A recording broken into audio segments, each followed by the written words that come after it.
All right, welcome back, everyone. Madam City Manager, do we have a report from the applicant? Oh, wait. That's ex parte communication. We should. Oh, pardon me. Thank you very much for that reminder. Do we have any ex parte communications from the council members that you would like to divulge? Okay, Councilmember Mohan. Yeah, I have spoken to the developers a few times, as well as to many groups of residents. All right, thank you. I did speak to the developers prior to the March 17th meeting, but not since then. Councilmember Fruin? I've spoken with both the developers and a number of neighbors. Okay, thank you. Any others? I've had the same. I've spoken with the SummerHill team as well as some neighbors. And Vice Mayor? And I've spoken to the SummerHill team. Thank you. And also, both before the March 17th, and I met them twice afterwards. Then also some of the neighbors. All right, thank you. Madam City Manager? Thank you, Mayor. The applicant does have a presentation, and at this time, I will invite them to the mic. Thank you. We do need the slide.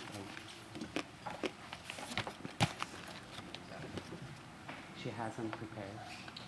Luke, I can pull them up on the staff computer.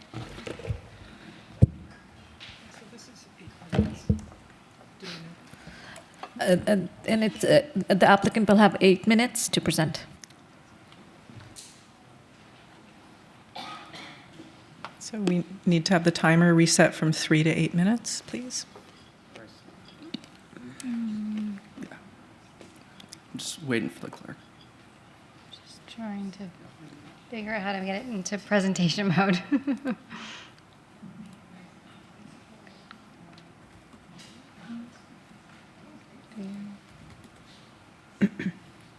Thank you, video. Good evening, Mayor Moore and City Council members. Thank you for the opportunity to speak with you. My name is Austin Lynn, Development Manager for SummerHill Homes. I'm joined tonight by Steve Bull, Vice President of Development, Kevin Ebrahimi, our Senior Vice President of Development, members of our design team, as well as our legal counsel, Margot Bradish from Cox Castle, who will say a few words after me.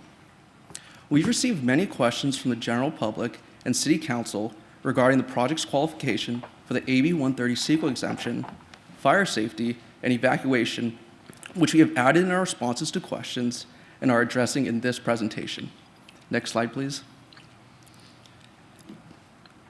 To begin, this site, although within a very high fire hazard zone, qualifies for the AB 130 CEQA exemption by meeting Public Resources Code sections 4290, 51182, which is the equivalent of 4291, which applies to state responsibility areas, and Chapter 7A of the Building Code. To ensure full compliance, we retained a third-party fire consultant, Jensen Hughes, who verified that the project satisfies all applicable fire code requirements necessary to qualify for the AB 130 CEQA exemption. Their letter is part of the record.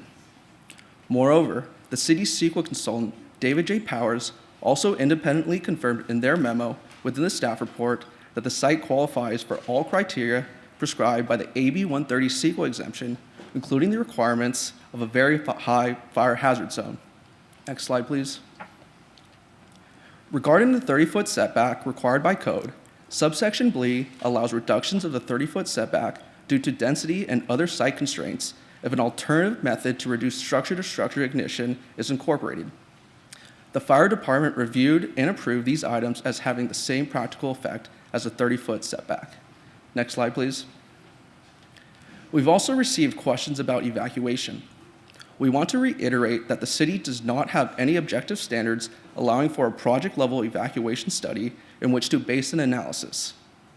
During community outreach, a neighbor submitted his own study raising questions about evacuation conditions in the area. In order to better understand the assumptions and conclusions presented in that study, and for our own internal planning purposes, we voluntarily commissioned Hexagon Transportation Consultants to conduct an analysis.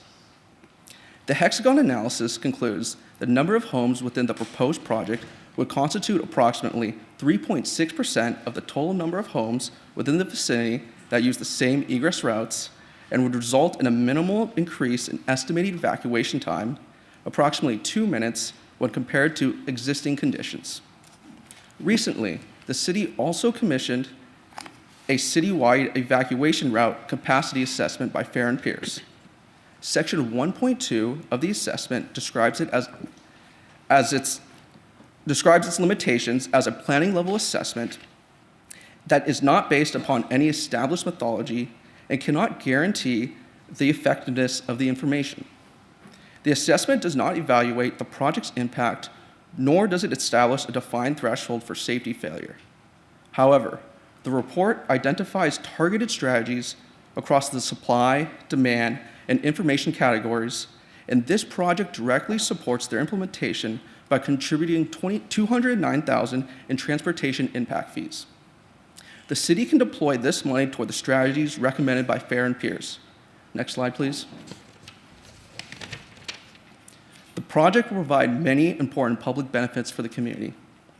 First, the project will provide 51 new homes, contributing to the city's RHNA obligations for the 6th housing cycle, and also gives families an opportunity at homeownership in Cupertino.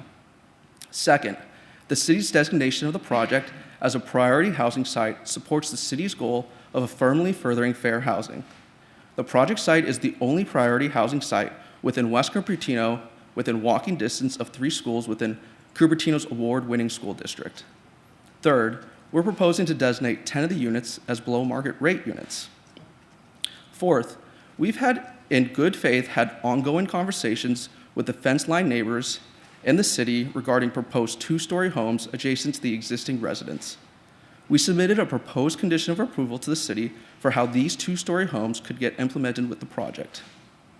Finally, the project will contribute approximately $2 million in park fees, $569,000 in school fees, $209,000 in transportation impact fees, and a surplus of $48,000 annually to the city's general fund from estimated property tax, sales tax, and parcel transfer taxes as verified by the city's third-party consultant. Next slide, please. Additionally, we respectfully request that condition of approval number 85 be modified as it adds unnecessary truck haul route restrictions. The project will fully comply with the city's existing requirements under Cupertino Municipal Code Section 11.32, which already prohibits truck traffic from 7:30 to 9:30 a.m. and 2 to 4 p.m. on streets near schools. The additional restrictions would effectively prevent construction vehicles from using alternative access routes for nearly half the working day due to the inclusion of Linda Vista Drive, which in turn would materially extend the construction schedule. Lastly, with respect to the proposed trail condition, we want to be clear that this improvement is not an objective standard and is not a requirement for the project. However, SummerHill remains willing to construct the trail if SummerHill receives credit toward the park in lieu fees pursuant to condition of approval number 6, should the city and the community determine that the trail connection is a desired amenity. Next slide, please. At this time, we would like to have Margot Bradish, our Land Use Counsel, say a few words.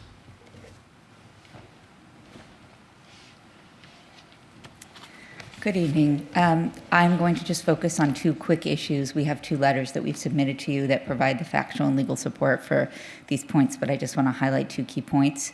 The first is with respect to the applicability of AB 130 to the project. There's been a lot of discussion tonight about the AB 130 code requirements in very high fire zones. You should have in your packet a letter that your city received from HCD a couple of days ago, I think on the 30th, in which HCD instructed the city to assume compliance with those codes for purposes of its AB 130 determination, and that code compliance will be verified in the ordinary course post-entitlement. So I think HCD has been pretty clear, Councilmember Wang, in answering that question that you posed at the end. And so all this code discussion is essentially premature for AB 130 purposes. It's very important. Not saying no, you can't talk about it, but for purposes of AB 130 compliance, it's not a consideration tonight. The second thing I'd like to state is that the HAA requires that a project like this that is consistent with objective standards be approved by the council unless there's a preponderance of evidence showing a specific and adverse effect on health and safety. For this project, you've seen the staff report indicating compliance with objective standards. As noted, the city does not have an objective standard related to evacuation. And as a result, there's not a preponderance of evidence of a specific adverse health and safety impact, and the council must approve the project. We've outlined in detail in the letter the HAA remedies that are under new law, AB 712 and others, imposing, unlike a typical developer, unlike a typical challenge by a neighbor opposing a project where the developer is likely to be paying the attorney's fees if the city loses. In this circumstance, if the city disapproves and is found to have done so wrongly, it's the city that will be paying the attorney's fees for the challenger, in addition to minimum fines of $10,000 a unit and potential for a factor of 5 of those fines if there's been prior violations or bad faith. Thank you. Your time is up. Thank you. Thank you. So do we have any council clarifying questions at this time?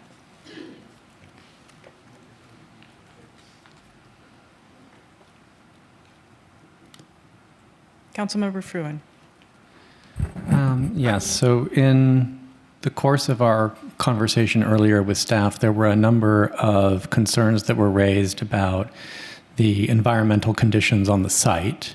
And I don't know that staff have had a lot of opportunity to review some of that information. Some of it may be more available to the applicant. So I would really like to hear from the applicant on those particular matters, specifically the USTs and so forth. Hi, good evening, council members. Thank you for hearing me. My name is Steve Bull, Vice President of Development, SummerHill Homes. I tried to get most of the questions as quickly as I could, so bear with me a little bit. There was a question about an auto business on the site. That was, I think it was 2002 to 2008. That was an off-site or a auto business in San Jose, Ed Rosenberry. That was one of the tenants, and he used this as his mailing address, just a clarification on that one.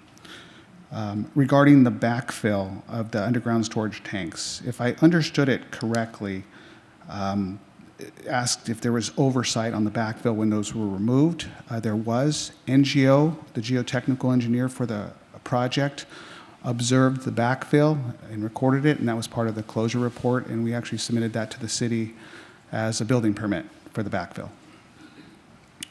I think there was a question about Chapter 17 in the Muni Code. We actually had, we looked at this, and this is actually we didn't find anything. I think my attorney can probably answer this one a little bit better than us.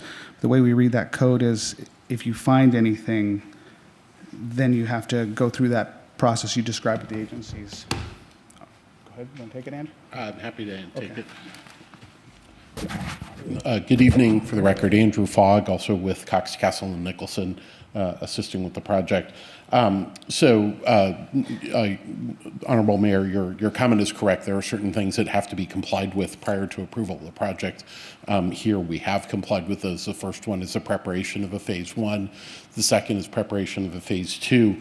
Section 1704-040B talks about the results of the phase 2, and it says if the phase 2 identifies no unacceptable or potentially unacceptable health risks associated with the RECs, then no further action is required. If there is an unacceptable or potentially unacceptable health risk, then you get into the section of 1704-050B, which requires soil remediation prior to issuance of a permit for a project that allows ground disturbing activities. Here, the phase 2 didn't identify anything along those lines, so we don't feel we get into that later section, 1704-050. We're fully within the 1704-040B, which we've complied with, and so we feel like we've satisfied the city's municipal code on those points. Did you look at, so there was a a notation that there had been a leaking underground storage tank, and there's nothing regarding that on GeoTracker. Did you review the location of that? Was there soil testing at that location for the prior removals? You mean before? Or did you just look at the 2 underground storage tank areas that you had those removals for? I might get a little bit of help, our environmental consultants on the phone. I'm certainly more familiar with the underground storage tanks. The above ground tanks, I think you're referring to, no? No, there were 2 underground storage tanks that were previously removed, and one was a leaking underground storage tank, which I would think would be a recognized environmental condition. And you also have the 2 pits, which appear to have not been graded with a city permit, and you're not allowed to have your own private on-site landfill. That's not allowed in Cupertino, and we don't know exactly what's in it. So having a statement in the report that says it's likely something, when I'm looking at drums of hazardous material, which it was not identified, as far as I know, what was in all of those drums, which there are photographs of. And then you also had the above ground storage tank with the 300 gallons capacity for diesel fuel. So all of this on the soil has a potential of having it seep in. Yeah, can we get Angela? Because Yeah, it can we would get have been our my invite- been my preference that you followed Chapter 17 and went to Santa Clara County Department of Environmental Health, and you provided them with like a soil management program, and that you did your soil testing according to them, because they're the certified unified program agency, not the fire department. So you went about this in a way that's not standard. So United Furniture, for instance, went into regulatory oversight for their dry cleaner cleanup. Even the Rise went to Santa Clara County DEH for regulatory oversight of their cleanup. This seems like it just feels a bit like an end run around to not end up on GeoTracker. That's, to be honest. Okay, so I appreciate the comment. We did a phase 1 and a phase 2. We had a third-party environmental consultant do a review of those reports. Then we submitted those to the city. The city forwarded those to the city's third-party consultant. The phase 1 and phase 2 found no contaminants. They did soil testing on the soil. There was no contaminants. On the soil, pardon me, on what soil? Within the site, they investigated for pesticides, and they also investigated to see if there was any leaks with the 2 underground storage tanks that they had found. They did soil testing once the tanks were removed. They did soil testing for those tanks. There was no, I'll get to the other tanks you're referring to, but they did the testing. All the information was forwarded to the city. The city's third-party consultant reviewed it. Based on their review, they saw nothing that they felt the city's requirements required our interaction with any outside agency. That went through our planner and the city's third-party consultant. Okay, so it would have been my preference that you went through DEH, and that the area where all of those drums are kept, and there's an old vehicle as well. We've had this happen on other sites, that there's dirt there, and that there's actually spills, and it needs to be cleaned up. I'm particularly concerned about the fact that there were multiple drums full of hazardous waste that was removed, instead of having it characterized by DEH, or I don't think the fire department characterized it. Do you have somewhere in your reports something that has each one of these drums tagged and the contents explained? So like there's a photograph which is showing this area, and it looks really bad. You want to address that? I mean, these are old rusted containers, single wall, and then consider that it's like they've also been keeping this in what it turns out is a very high fire severity zone, so that you've had all this hazardous material kept. And I still can't fathom why they needed 4 underground storage tanks and a 300-gallon above-ground tank.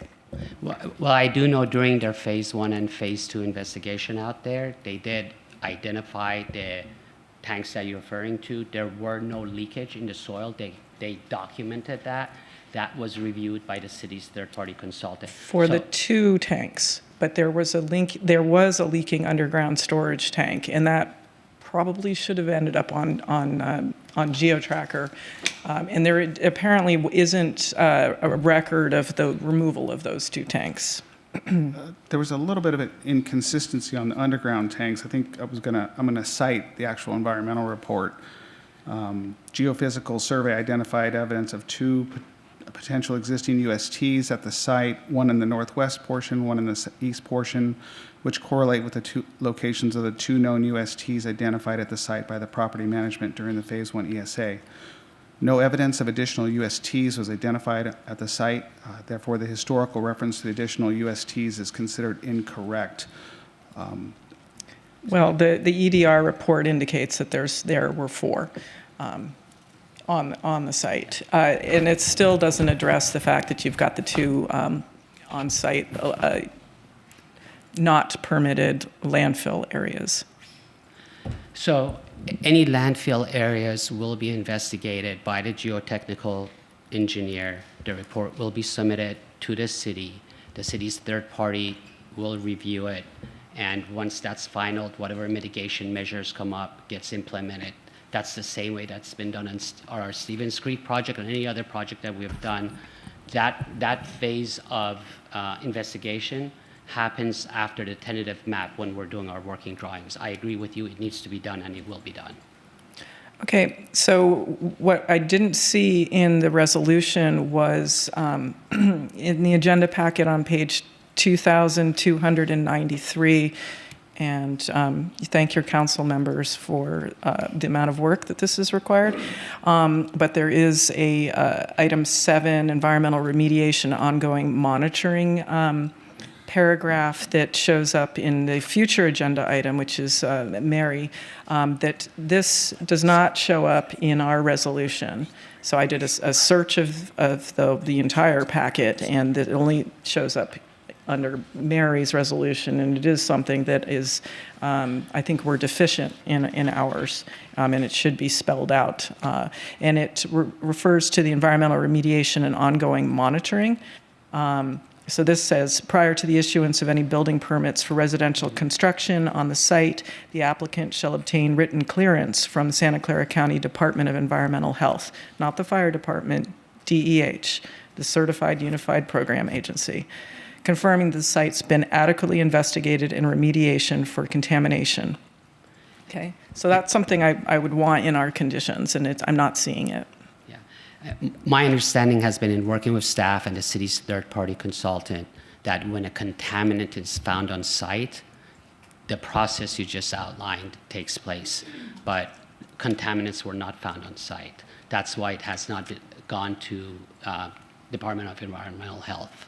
But you had drums, and even with the underground storage tanks, we don't know if, because it was the consultant hiring their own person to do the ESA, I should say it was the applicant hiring their own consultant to do the ESA, there is the potential where, because the city wasn't the lead agency requiring it, it's just being given the ESA reports to evaluate, that there could be something missed, and we did have something missed. So Powers did not talk about the 2 landfill sites at all, and so when they had done their report, that was completely missing in there, and I do think that that's a defect. Okay. Thank you. Vice Mayor. Steve. Hi. So let me find.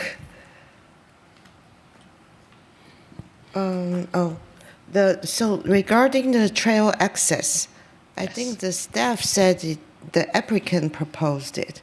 I thought you guys don't really have a preference for the trail access. So the trail access came about with some members of the public reaching out to us saying that they would like us to investigate whether a trail access could be done between our project and the trail behind our project.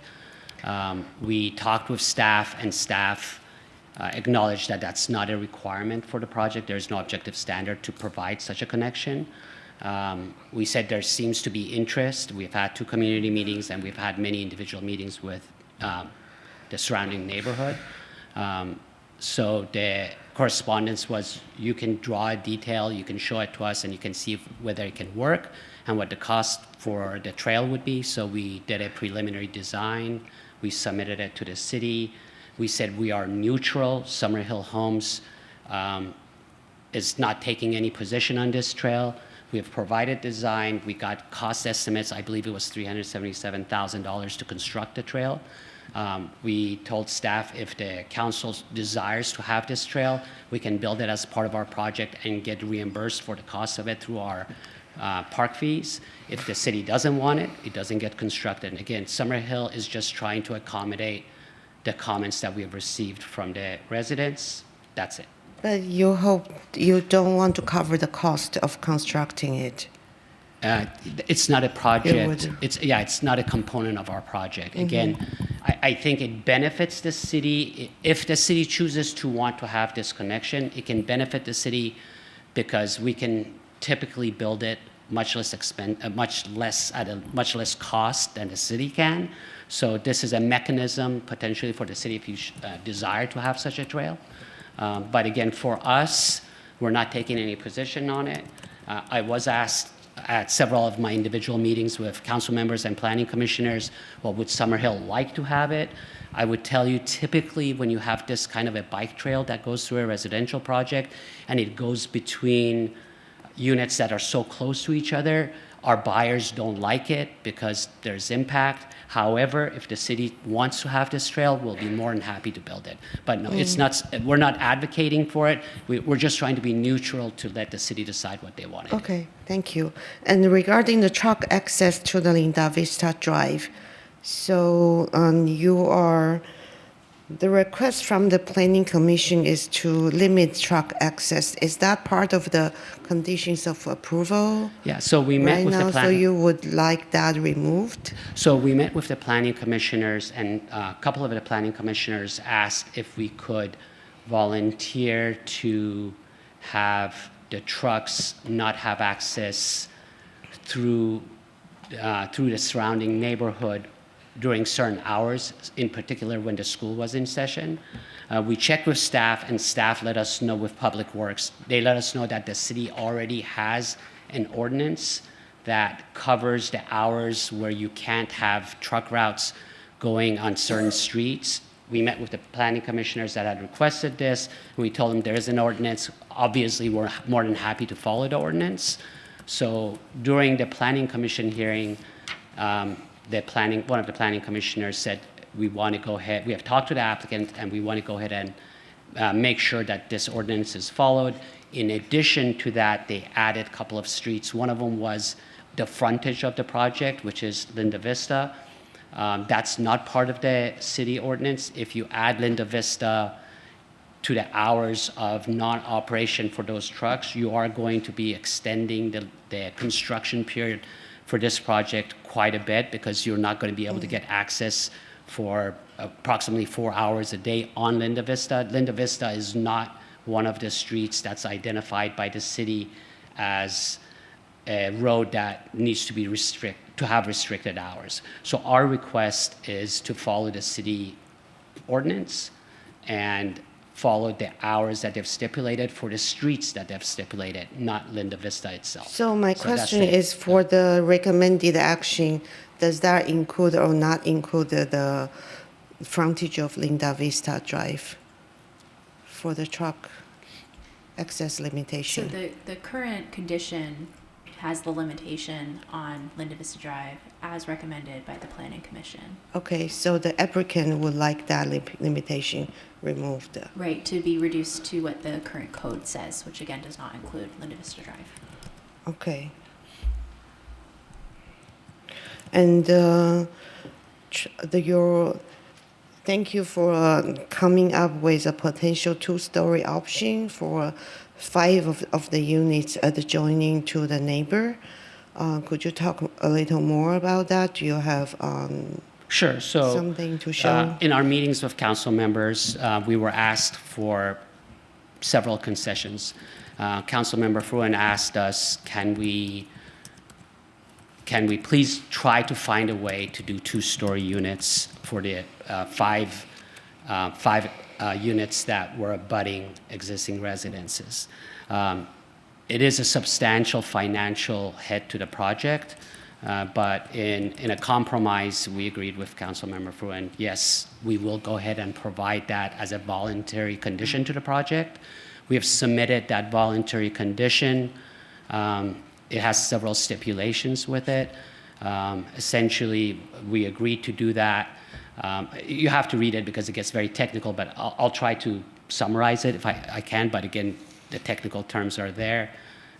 We volunteer that based on the fire department and the city staff's review of the two-story and making sure that the footprint of the 2 stories that we have proposed works within the city and the fire department code.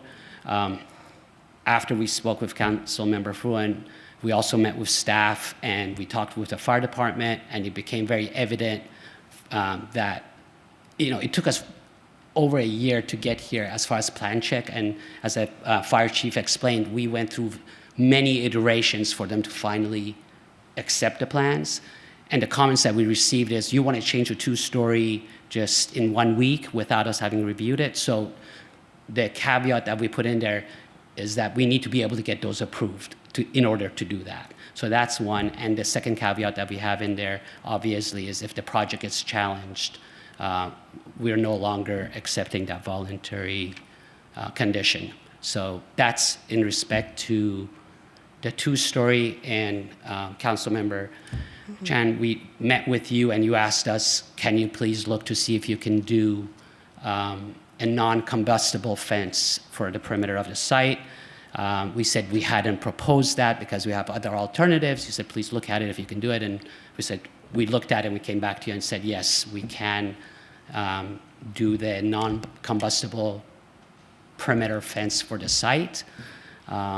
So those are the 2 gives that we try to do in our meetings with the council members. I hope, Pardon, if real that quick, answered your question. Pardon, the original plan that I was shown already had 2 stories on the perimeter. No, the original, not this one, but when you first showed it to me back when you were showing the Staples project, it was stepped down. Yeah, so that was not the plan that was submitted to the city. Eventually, the plan that was submitted to the city, it required to have 3-story plans. That's correct, Councilman. So it changed. Okay, sorry. So it never changed from our formal submittal.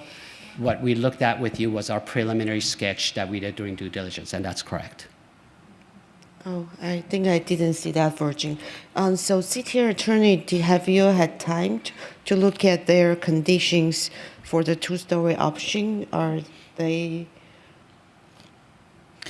We talked about that, and I thought it was council direction not to move forward with that process. With the... Oh, forgive me. I spoke with 2 council members and understood that that was likely not a process that would be supportable, so we didn't drill down into the detail of that. Whether the condition for the 2-story option is reasonable or not? Well, reasonable, I mean, it would be legal, but the question is whether, if it's a question of whether it would be reasonable, I think that would be a council. Yeah. If I could add to that, our original 2-story was to get an offset against the BMR to move 5 of the median to moderate. But after meeting with Council Fruin, the conversation was, can you just do it? Because it could be problematic for the city to make an exception to make 5 of the medians into moderate. So we dropped that request and we submitted a revised voluntary condition of approval for the 2 stories that no longer had that. So I'm bringing that up because maybe the council members who said don't look at it were looking at it from that perspective. Just wanted to share. I haven't been involved in those discussions. Okay, so you have a revised version. Which was that's, submitted to the city, that's correct. Oh, that's, so still 10 below market rate at the. Yeah, so it does not have any impact on the BMR units. Okay. Again, we're just trying to do this to work with council members. Yeah, but you would only consider this option if there is no challenge to the project. That's correct. I think that's the language of this condition for the 2-story. I wonder if the city attorney's office have had a chance to look at that. No, we have not looked at that. Okay. Okay. Thank you. Councilmember Fruin? Yeah, if I could have Margot back up.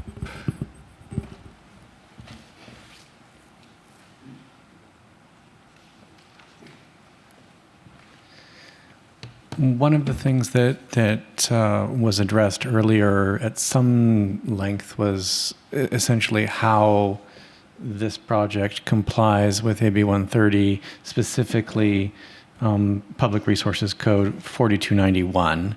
And I would like your take on it because I know that you've written us at some length on this topic, and I think it would be illuminating.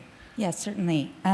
So if you look at AB 130, where it references Section 4291, you'll see it lists the provisions. That's the first one listed, and it says Section 4291 of the Public Resources Code or Section 51182 as applicable.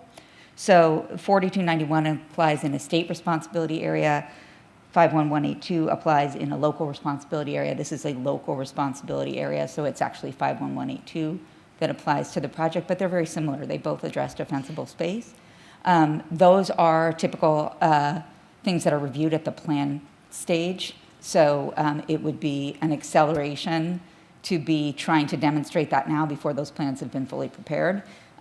That's the reason that HCD has given you guidance that you can assume that the project will comply with the law. You have a fire department and a building department who are very capable and who just testified this evening that they will not issue permits if those requirements are not met. And so HCD's guidance to you is assume that they will comply and rely on your professional experts when the appropriate plans come in to demonstrate compliance. But we did outline in the letter, if you'd like me to go through them, for the benefit of the public and the rest of the council, we did outline in the letter, I'm just flipping to the page right now, so I don't have all this memorized, but we did outline some of the code sections and what they require, and those are listed in the letter that we submitted. Okay, thank you. You were also in the middle of explaining certain of the potential remedies that would be available to you if the project were denied, and I think that you didn't necessarily get through all of them. Yeah, I was trying to go quickly. I can slow that down a little bit. So most councils are used to seeing projects where if the project is approved or denied and there's a challenge, the applicant has agreed in advance as part of the application process to indemnify the city for that challenge. That would cover your attorney's fees. Prior to the new housing laws, it was very unusual for cities to have any financial consequences for their action on a project. AB 712, Housing Accountability Act added some penalties a number of years ago, but AB 712, which was effective this year, really, really strengthened those penalties for cities that violate housing laws. And if there has been warning from the AG's office or HCD, which in this case there has been through the letter they sent you earlier this week, that an action could violate housing laws, then any party who's suing, not just the applicant, but HCD, the Attorney General's office, any of the YIMBY groups that you see, CBIA, any of them. So I don't mean this by way of threat, but just explaining to you what could happen. Any of those groups, if they sued and prevailed that the city had violated a housing law, the city would be responsible for that party's attorney's fees, no indemnification from the applicant for that. The city would be responsible for minimum fines of $10,000 a unit. Those fines can go higher. That's a minimum in the statute. And then there are two circumstances in which a 5x multiplier can be applied to those minimum fines. One is if the court finds that the city acted in bad faith in its denial of the project. And the other is if the city has previously violated that same housing law. I don't know what your record is, but let's just assume this would be your first. It would be like your first strike. So that in that instance, if there was a second strike, you would have those 5X penalties apply at that time. Got it. And what would you think ours would be if we had 2 prior strikes? I don't actually know. I don't know if it's still 5. Okay. Lifeline. I am not a litigator, so full disclosure, I'm turning to my litigation partner there to let me know. But yeah, so still 5. Okay. And then amongst other remedies is also obviously in order to approve the project. Correct. Order to approve the project is among remedies. What about general damages? So damages like carry costs for the developer, et cetera, where those come into play is if there is a successful, I'm going to play litigator here for a minute, he's going to correct me if I'm wrong. If there is a trial court success by the challenger, so the city disapproves, there's litigation, the court says you disapproved wrongfully. If you appeal that decision, you say, we think we were right, there is now a requirement that you post a bond for the cost that the applicant will sustain during that time that appeal is being resolved. So if that is the point, if you had to post that bond and went forward with the appeal, where you would have exposure to additional damages beyond the ones that I just described. Got it. Okay. I'll have another question, I think, for Mr. Ibrahimi. The permissible density on this site is up to 35 dwelling units per acre. At any time, did you consider a larger project? Yeah, when we initially looked at the project, us and our sister company, SummerHill Apartment Communities, looked at the project. They would be building up to 35 units per acre. They would be having a site that's 4 to 5 stories. We met with all council members. The feedback that we got was 20 units per acre is the appropriate density for this site. We had a neighborhood meeting during our DD, and we decided to go with the lowest density possible for the site. I would have to say, on projects like this, it is very hard to make a project be feasible, even though most people don't believe this, but it's hard to make a project be feasible with 20% BMR units. In order to make the BMR units that are required for a project to work, you need a certain amount of square footage to make the project viable. One of the things that we looked at when the new code came in for the very high fire hazard was, do we look to work and come up with solutions with the fire department to make our project that was already deemed complete, fire department had already reviewed it, do we find solutions to make this project work, or do we redesign where we're allowed by SB 330 to go 20% higher, provide 800 to 1,000 square foot units, go up to 61 units for the project, be able to go to 4 stories, reduce the setbacks. We had our internal meetings on it. First, we would have to go back to the drawing board, but our application would be live because we're not going higher than the 20% that's allowed by SB 330. We would be able to provide potentially the setback that the new high fire hazard zone will allow, but we would be providing 61 units instead of 51. We would be providing 4-story units instead of 3-story. All of it acceptable by state density bonus law. We made the decision to work with the fire department, come up with alternative methods that in our meetings with the fire department, we truly believe were equal to what the code was looking for. So that's how we winded up with moving forward. I'm just providing this explanation because that's what happened when the new high fire hazard zone came in. Okay. No, I appreciate that. I also just want to, express my, thanks for talking with all of us over a number of years at this point as you've moved forward with this project, because it has been at least a reasonable ongoing discussion, and we don't necessarily get that with every applicant. And I am certainly most appreciative of, what you're willing to do with the height reduction. I understand why you would want some additional assurances with respect to that. If I could also, I know that, there's been a lot of interest from the community with respect to evacuation. And I know that you've taken that rather seriously. So if you could give us a synopsis of your view of Dr. Cow's analysis, I'd appreciate it. Sure. So as we submitted our application through the city and went through several plan check comments about, 4 to 6 months into the project, it was determined that an evacuation study is not required. As we progressed through the project, and there was a lot of, I don't want to call it noise, but there was a lot of feedback to us that there's a lot of questions regarding evacuation and how that would work.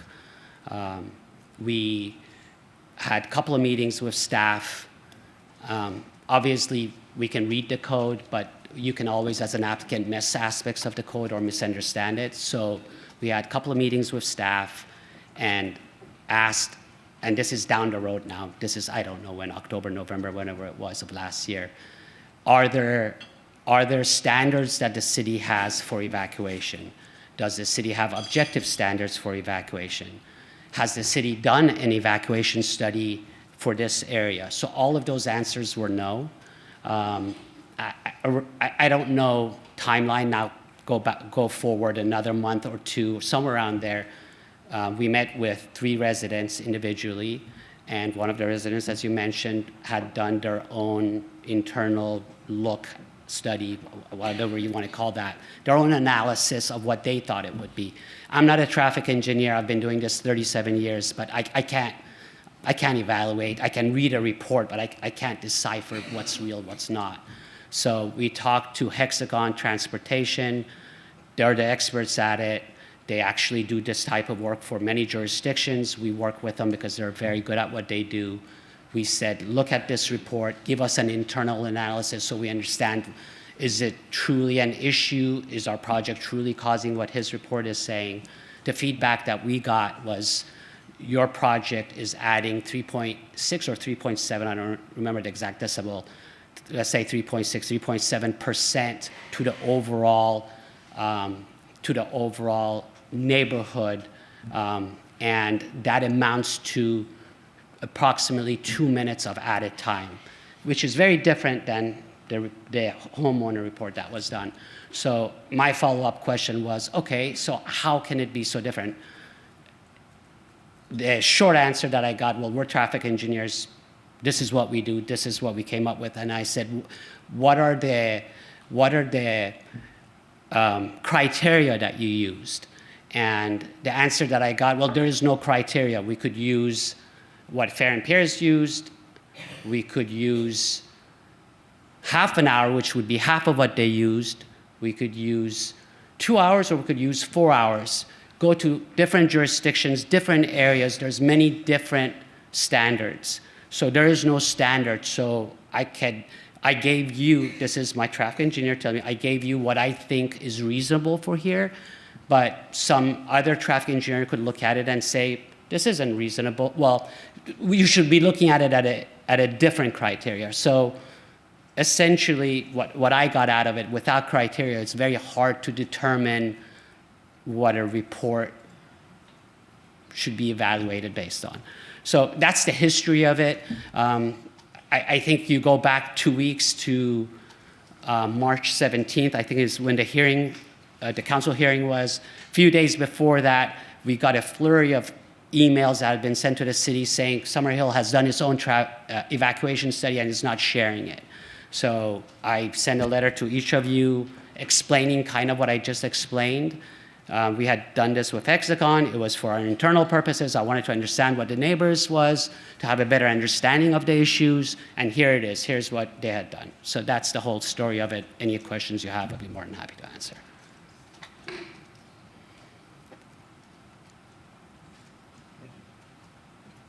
Thank you. Okay, I'm going to share screen again, and I have some questions. Okay, so we're looking at the preliminary fire access plan, and I would like to understand why you made the choice to create a choke point at the entrance to Evulich Court. So it's just a design feature that we like and we incorporate into many of our projects for several reasons. One of the benefits of that design is it creates a shorter distance for the crosswalk across that area. So many jurisdictions ask for us to reduce the distance where pedestrians walk. So we have incorporated that into many of our projects. The other part of it is I think it does add a benefit to the project by providing landscaping as an entry feature. The core requirement for fire is 20 feet wide. That's the width that they need. There's a turning radius and the width that they need. This design fully complies with that. There's nothing in this design that is an exception to what the fire department asks for. So those are the reasonings that we winded up doing. And the landscape is part of the C3 that does stormwater treatment, which is a benefit of all the new projects that gets incorporated. Okay, So that's so the gist of it. Thank you. So as a typical section would look like what you see on Linda Vista Drive, where you have the curb, parkway, and then the sidewalk. If the concern is for pedestrian movement, you could put bollards there, but I actually at this location wouldn't suggest it, and I don't think that there is enough foot traffic here to warrant this justification that you're describing. What it does do is it gives the impression as though that this were a private street, and that also shows up in your vesting tentative map, and I do have a question about this. So your vesting tentative, note 21, says that all on-site streets are to be private and privately maintained. And then your circulation plan shows that this will be a private walkway on-site. The purple dots. So this is not your private street. This is a public street, and I feel as though you're trying to create kind of a gateway there. And I don't think the city has to accept your plan for this. This is not something that is a requirement to do it this way. We can reverse have the parkway be adjacent to the curb for the rest of the street and take care of the bioretention requirements in that manner, which would be in keeping with our typical sections for the street, and I've turned that in as well. When I'm looking at this, we're going to move on to the tentative map. Well, actually, I do have one more question on this design because I do think it's really odd. You have a bulbed hammerhead, not a thing. So a cul-de-sac is a dead-end street, and then you have a hammerhead, and they're two different things. And now you've made this weird hybrid so that if I live on A Street, am I supposed to be curving around the cul-de-sac and then hooking up to A Street and having my rear tire hit your pointed curb there because you didn't make a smooth curve in order to make that maneuver?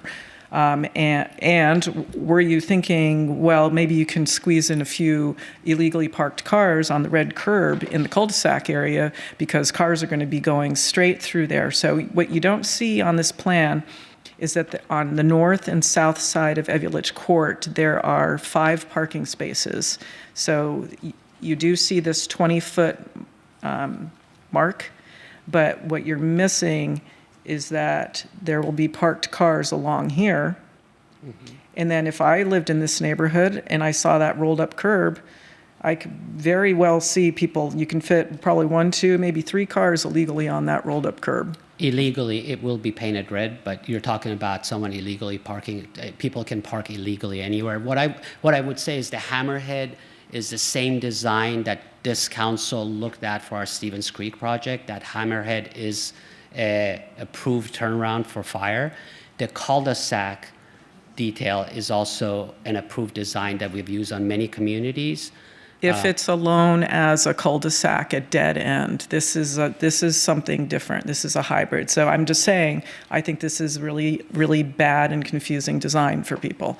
Do a hammerhead with a turn, or do a cul-de-sac, but you can't access A Street. So I think you should have done, what you should have here is a proper hammerhead with a curve to A Street to the north and the south. That would be much less confusing for the residents here. I think this is unnecessary, and it's unhelpful. If you truly intended to, and actually you might have actually been able to squeeze in some more parking that was legitimately placed there before you got to the turn. So I don't know why you would do this.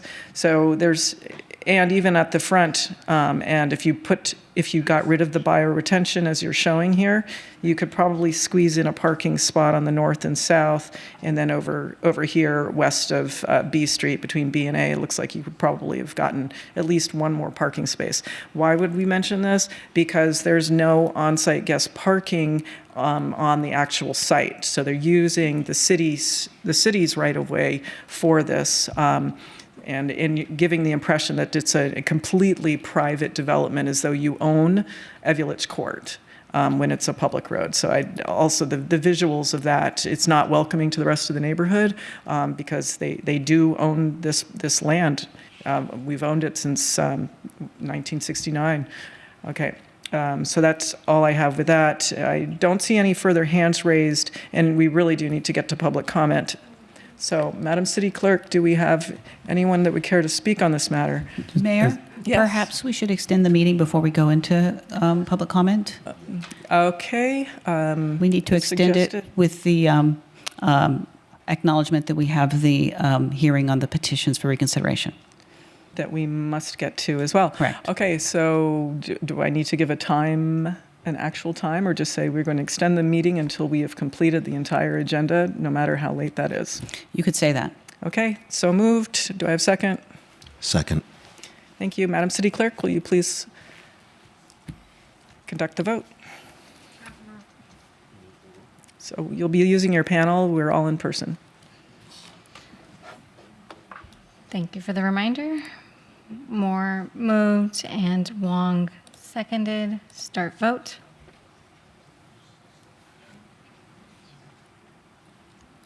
The motion carries unanimously. All right, thank you. So we will, because of the hour and the combined Mary reconsiderations, we'll be having 2 minutes per individual comment card. And with that requirement, how long will public comment likely take? So right now, Mayor, we have, I believe, 15 requests to speak in person, including 5 groups. And at this time, I see 4 hands raised virtually. So 5 groups at? Depending on the number of speakers in their group, but typically a group with 5 would get 10 minutes. So 2 minutes per person for a group up to 5 people, so up to 10 minutes. So we have some groups that have 3, 4, or 5 people. Okay, so a group of 5 will get 8 minutes total, and then we've got 2 minutes per individual. And then try to work that math. How long is that? So 15 groups at 8. That's.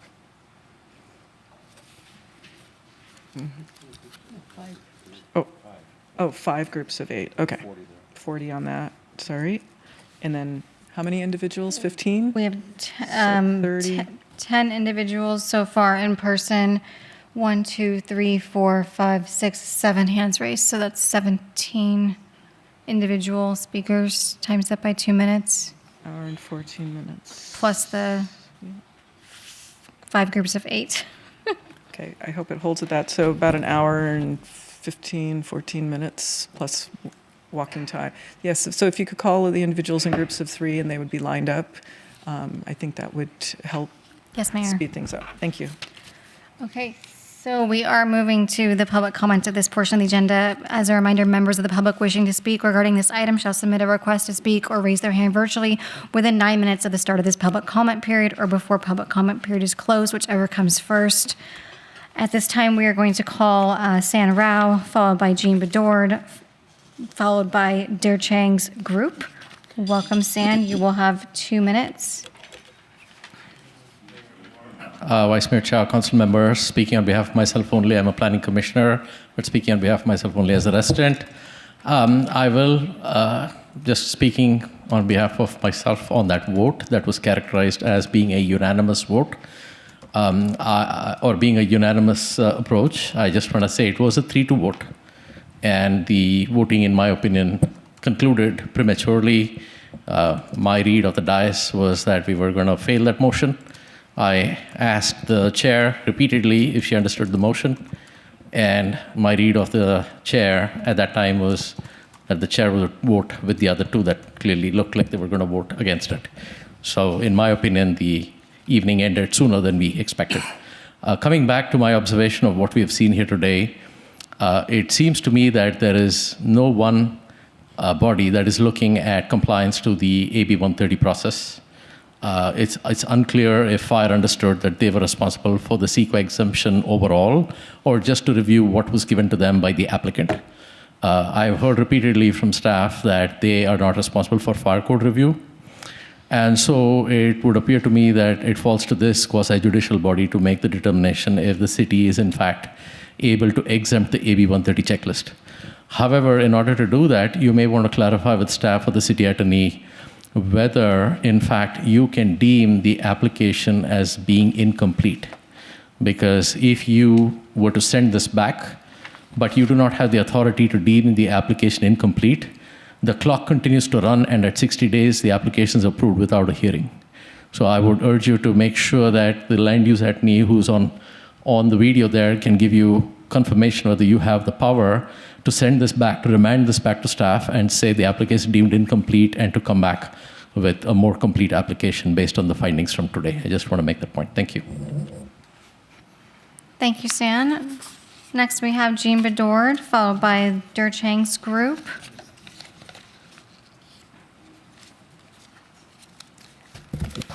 Good evening. This has gone on and on. My name is Jean Bedord, and I am a Cupertino resident.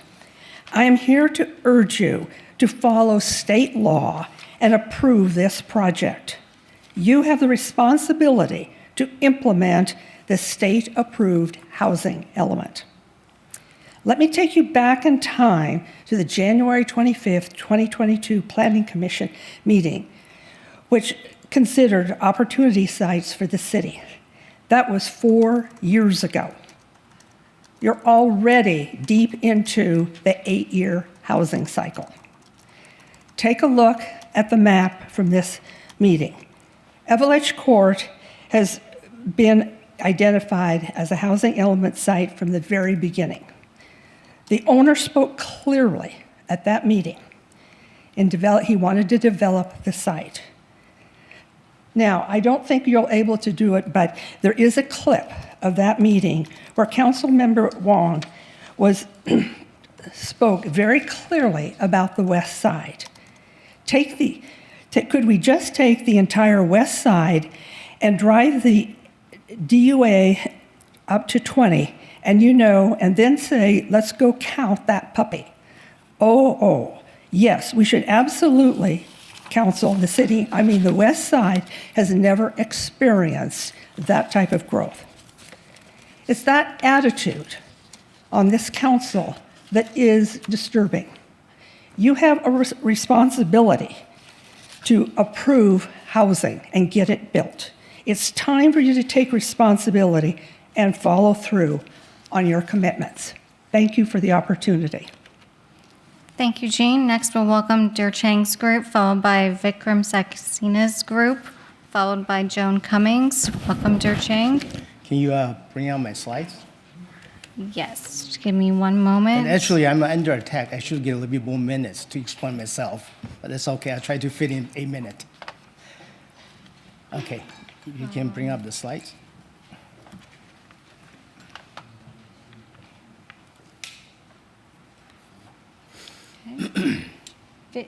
Thank you, video. Okay, hey, good evening, City Council. I'm Dushan Kao, speaking on behalf of many Cupertino residents here. This project sits on a very high wildfire risk zone, on top of an active fault, capable of magnitude 7 of earthquake. So tonight, what I want to show you is how the developer moved from acknowledging the risk to avoiding the responsibility. This is just not a zoning. It's a difference between safe evacuation and then potential entrapment. Next slide, please.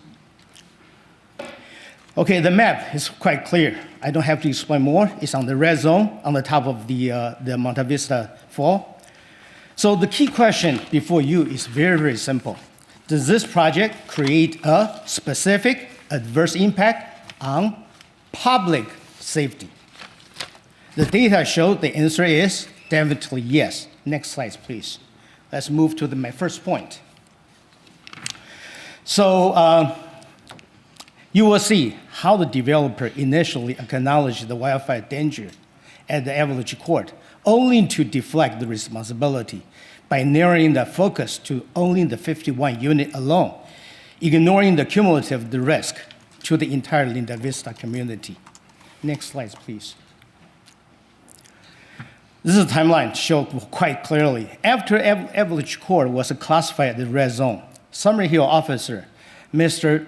Abrahimi and Mr. Bull acknowledged the evacuation risk in October 2025.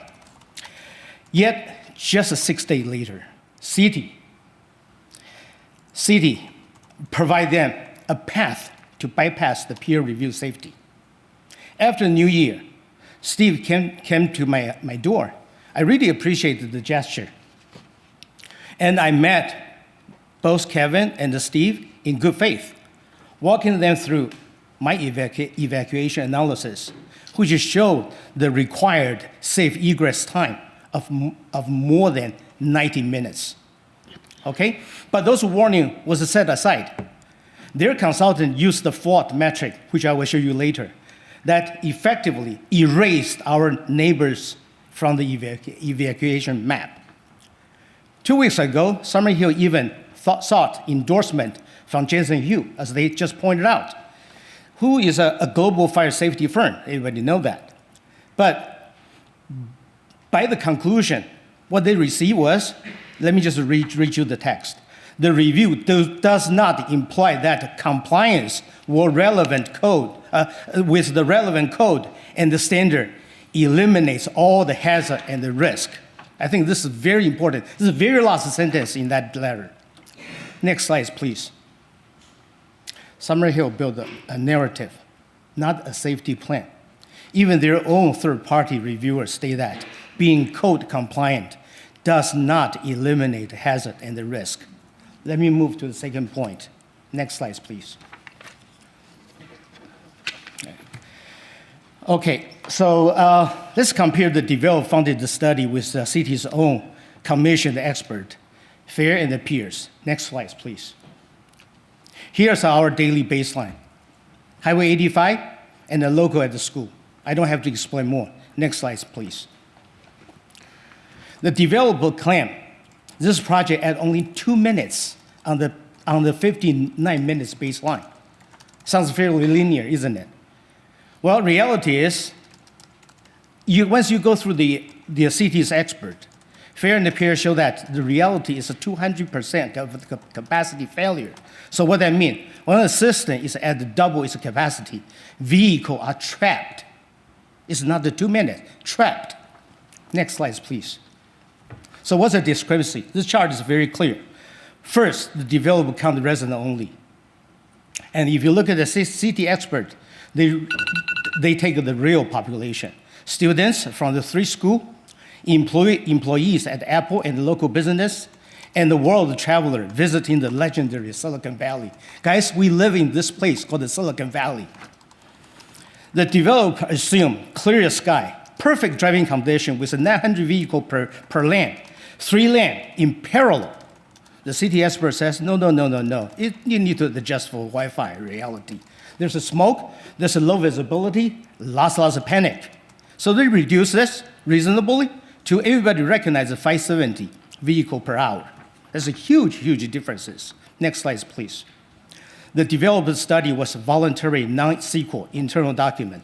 We cannot plan our survival based on the spreadsheet that erase our children and elderly. Please reject the developer-funded fiction. Let's mandate the independent expertise and prioritize the evacuation survival. Let's move to my third point. Next slide, please. Now, let's take a look at the physical of the entrapment. I don't have enough time, so I'll quickly walk you through this. Next slide, please. The developer used a very static metric, assuming steady highway flow. But the Linda Vista is so-called spine and the rib corridor. In the earthquake-triggered wildfire, we faced power failure, smoke, fire engine, and the forced merging. Roadway capacity dropped to 1/6 of the ideal. Okay, nearly 100 cars from Average Court must merge into the already oversaturated Linda Vista Drive, just like this picture showing here. This requires a dynamic model. So what matters? Total clearance time. R3 density at Average Court trigger a state of the change. Next slide, please. Why 30 minutes? This chart is very clear. Diablo wind is going to drive the fire spread 200 feet per minute. Any spark within 1.1 mile, actually it's the entire red zone. Any fire in the entire red zone will reach the Average Court less than 30 minutes. Next slide, please. Today, when we have a capacity exceed the demand.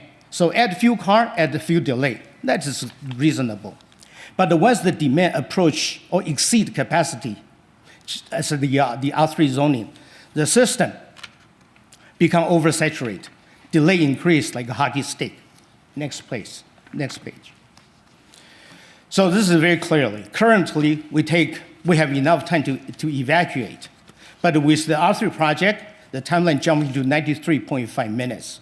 That means at least 10% of the car simply will not escape. Okay, next page, please. Here are the sobering example of one wildfire all rounds and oversaturated evacuation. Next page, please. This is more than a number. I don't use a bullet because a bullet kill, but at this page, I have to use a bullet. The city doesn't have to, the staff report says the city does not have to adopt the standard. Please don't accept that. Okay? You cannot ignore your own expert study. So before you approve it, a full CEQA review and the mitigation is needed. Next page. Thank you for your attention. Please vote no. Next page, please. Next page, please. And the next page. I leave this reality to you. Thank you. Thank you, Jer Chang. Next, we have Vikram's group, followed by Ying Sosik, followed by Brooke Exit. Welcome, Vikram. And your I want to group. make sure the stuff here is getting projected, so I'm not sure where to put it. I have a laptop here. So should I put it here or put it there? Are you presenting your slides that you shared? Well, it's a different thing, so I want to use this if I can. So can I just keep it here? Would that work? Let me check with video. All right. Not what I had in mind, but this works. Okay. So I guess to simplify things, first of all, I wanted to thank the city staff. They have sent us PRAs of 800, 900, I don't know, God knows how many pages, duly redacted and everything, which has really helped us build the case. So all the people out there who are doing that work, thank you so much. Thank you so much. Okay. Because I know it's not easy to go through so much of that. First of all, This boils down to essentially a choice between public safety versus developer profits in a very high fire hazard safety zone. Okay. I'm not sure. Well, I'm not sure how my magnifying glass thing. Okay. So the developer's claim is that they must reduce the fire safety setbacks to 10 feet to meet the city's density mandates. The physical reality is that all they're trying to do is maximize their profits. Density is not the constraint, unit size is. So I have this density versus greed matrix. It talks about two comparable townhome developments. One was in Vida Sunnyvale, which just sold, and one is in Westport, Cupertino. I think I was in the Planning Commission when this was approved, and they all went through they all have built density bonuses and everything. And both of these are in Sunnyvale's, the Cupertino Union Sewage District, which sort of determines the price of these homes. As you can notice, the SummerHill proposal is about 300 to 600 feet more than most of them. Vida Sunnyvale is actually leaving 53 feet setback to neighboring single-family homes. Westport didn't require that. So this demand of 10-foot setbacks is only driven by greed. And the blueprint is like this. New building construction is about 1,200 square foot. This is conservative low end. What they're essentially doing is a financial choice to extract 30 million more in excess revenue, converting the neighborhood's designated fire buffer into private square footage. It's exactly that, nothing more, nothing less.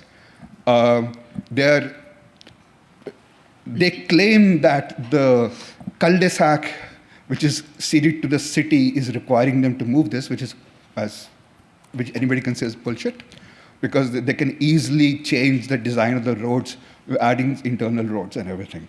So let me just frame the choice very simply. Okay. And now I want to go into this why 30 feet exists. There is a science behind that.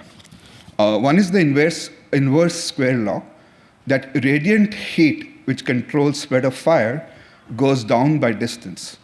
So at 10 feet, the heat impact is 9 times at 30 feet. There is energy dissipation. Fire comes in, it dissipates rather than getting concentrated. There is defensible space, PRC 4091, and it's supposed to be 30 feet in very high fire safety zones. And by having the 30 feet setback, they can control it within their property lines. And there is tactical access. Firemen, if they're fighting a wildfire, don't want to be stuck in a corridor surrounded by 40 feet high walls while they're doing it. I mean, it's basic common sense. You don't need to have a degree in physics to understand all these things. Sorry. And I'll talk about the 10 feet chimney effect. So we have these nicely fire-hardened walls there, and then they are just at 10 feet away, and they're going to be reflecting heat back to the neighboring homes. As the fire marshal has stated very clearly, their analysis is all focused on hardening of these homes and not on what is happening nearby. And Section 4291 is meant to provide the setbacks and everything so fire doesn't spread. That's the sole purpose. And then there's the tunnel effect. So if a wildfire is coming in from the wildland interface, what we have created is a 10 feet wide tunnel banked by a 40 feet high townhouse where the fire can just rush through and start burning all the wooden fences in the neighboring homes. I guess you guys have seen enough movies that in a tunnel, an explosion and a fire travels very quickly. That's exactly what's going to happen here. I'm not an expert, but I'm sure the fire people will agree with it. So instead of the fire dispersing sequentially over open ground, the tight corridor exposes every single family home to a risk of a conflagration. So next I want to talk about the evacuation trap. I think Derchang has already talked about it. The fact remains that even now, we are like 25% of the capacity needed before the new development comes. The next step is about the AB 130. So it's important to understand what AB 130 is. It's supposed to make sure that there is ministerial approval of housing element projects so that they can be done fast. Ministerial approval is generally a checklist, and very high fire safety zones are supposed to be excluded from that checklist. And it's natural that CEQA is meant to ensure safety, environment safety, and in a very high fire safety zone, you wouldn't want to be doing CEQA exemptions. Now, what the law also states that if you're following all the rules, you could apply for a CEQA exemption in AB 130. And the law says that in very high fire safety zones, you should be doing 30 feet setbacks. So if they were doing 30 feet setbacks, then we could have considered doing that. And Estrada's fire marshal memo is saying very clearly this approval is case by case.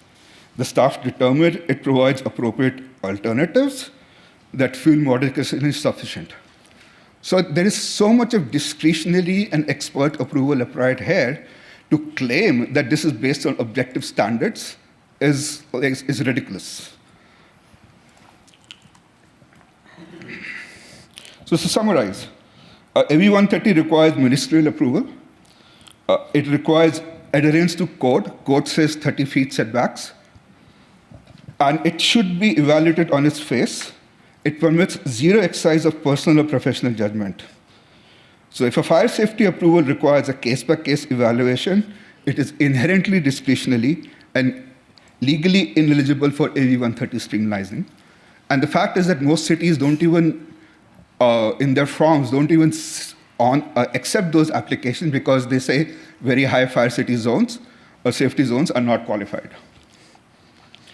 And the last thing I want to call out is the behavior of the attorneys for SummerHill.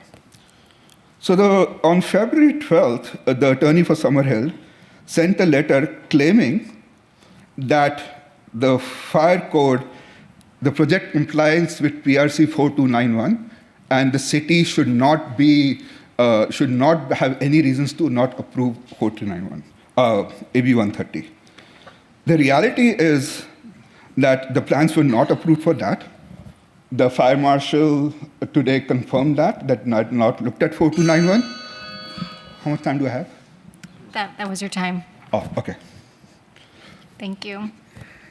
So I'll just say that the biggest thing is the attorney should be worried about why they're misrepresenting and what our city Thank you, attorney is Vikram. doing. That is your time. Thank you. Next, we have Ying Sosik, followed by Brooke Ezett, followed by Mark Fantozzi's group. Welcome, Ying. Hello. Good evening, everyone. Could you speak into the microphone? Those are big Thank shoes you. to step into, so I did not come here with slides. I just want all of us to just take a moment and just focus on the humans that live in this neighborhood. We've heard about laws, we've talked about projects, we've talked about walls, we've talked about all kinds of things. We've even sort of talked about evacuation in abstract terms, right? So I just want to invite everybody here to go through a mental exercise. Let's think about what evacuation means. That means you go, hark, there's a fire. I'm going to gather some stuff in my house, and I'm going to look at my car, look at my bike, or look at my shoes, and choose a way to go, right? You put on your shoes, you put on your sneakers, you run, and you just hope you can run really fast out in the smoke, okay? If you take your bike, you go, well, what am I going to take, right? My purse or my cat, right? So the likely path is you're going to take your car, okay? So anybody who lives in our neighborhood knows, you know that traffic in the morning between the exit point, Linda Vista, and to the point that you get to 7-Eleven, to when you get to Bigger Road, that's just a parking lot on the best of days, without everybody being on it, right? So if you take your car option, then you're stuck, right? It doesn't matter who's talking, whether this is a project, or this is a plan, or does this pertain to anything. The facts are facts. right? So the car to capacity ratio is somewhere between 2 and 4 to the various studies. That just means there's not enough roads for us to get out, right? So don't just like think evacuation is an action. It's a thing that we talked about tonight. Think about it as all of us humans just trying to survive, just trying to get out, okay? So I call on City Council to not approve the project as it is, but come up, together with the developers, with the residents, with a plan that see to it that the humans can survive. Thank you. Thank you. Next, we have Brooke Ezett, followed by Mark Fantosi's group, followed by Jennifer Corfin. Welcome, Brooke. Thank you. I have two asks for this Linda Vista project. First, the first is that Councilmember Moen recuses herself. The mayor and the vice mayor recuse themselves on projects that would have affected them for much lesser reasons. The FPPC does not always agree with local agencies, and the FPPC should have been consulted before any decision was made regarding the recusal. You had ample time to call up the FPPC at 1-866-ASK-FPPC, 9 to 11, Mondays through Fridays. Secondly, this project as it stands shouldn't be approved. Have we learned nothing from the Oakland Hill fire? In 1991, the Oakland Hill fire swept through and destroyed 1,500 acres, 3,000 single-family residents, 500 apartments and condos, 150 people were injured, 25 people died. And some of the newspaper reports from the time said it appeared people were totally surprised by the ability of the fire to move so quickly. Several victims were killed as they tried to walk or crawl down the hill out of the path of the fire. And they crawled and they walked down the hill because of the gridlock and the debris in the streets. People matter, profits matter, but people matter more. And I asked the council to make the developer reconfigure the project so that it is safe for the entire community. You have a responsibility to the safety of the residents. Thank you. Thank you, Brooke. Next, we have Mark Fantosi's group, followed by Jennifer Corfin, followed by David Yan's group. So, how much time do I have? so, Mark, do you have 3 people in your group? Yeah. Yourself and Iris. So 3 people would be 4 minutes and 48 seconds. Okay. Okay. Did you? Yes. So I'm Mark Fantozzi, and I'm speaking in opposition to the SummerHill proposal. I'm asking the council to focus on what a lot of people have been talking about. Public safety has not been demonstrated on this project, and the city cannot legally approve this project without completing the required analysis. The project remains unsafe and incomplete. Your own records show serious unresolved deficiencies. The fire code and PRC 4290 require verified fire flow, water supply reliability, defensible space, and road access and evacuation safety, especially in very high fire hazard zones. Yet the project provides no wildfire evacuation analysis despite a single corridor known bottleneck on Linda Vista and Stevens Creek. I can't emphasize enough that the reliability and redundancy analysis and fire flow is so critical for this. We do live in an earthquake zone. Ground shaking does rupture a pipe. Fire sprinklers don't work if they don't have water. So the water supply analysis is also incomplete. There are no fire flows. The water main in Linda Vista Drive is more than 50 years old, and the system lacks redundancy, and these same conditions contributed to the Palisades fire water supply failure. Approving 51-unit townhome project without verifying system reliability is a foreseeable hazard. The environmental and biological reviews are deeply flawed. The environmental review shows that the Phase 2 investigation failed to test for two major historical pesticide uses. One's parathine and one's Zeram. This was an orchard at one time. That should be included in this environmental study. Both of these are fairly highly toxic chemicals. The transportation study also contains over a dozen critical errors. The transportation E&O registered documents issued previously effectively have parking minimums, bike parking, site distance safety issues, school area operations, and other CEQA compliance issues. The planning staff improperly froze public safety. Planning staff asserted the project was vested, thereby exempting it from modern fire safety evacuation and water supply requirements. The legal record shows this is false. SB 330 does not vest fire safety regulations. Very high safety requirements require PRC 4290 or CEQA-related safety findings.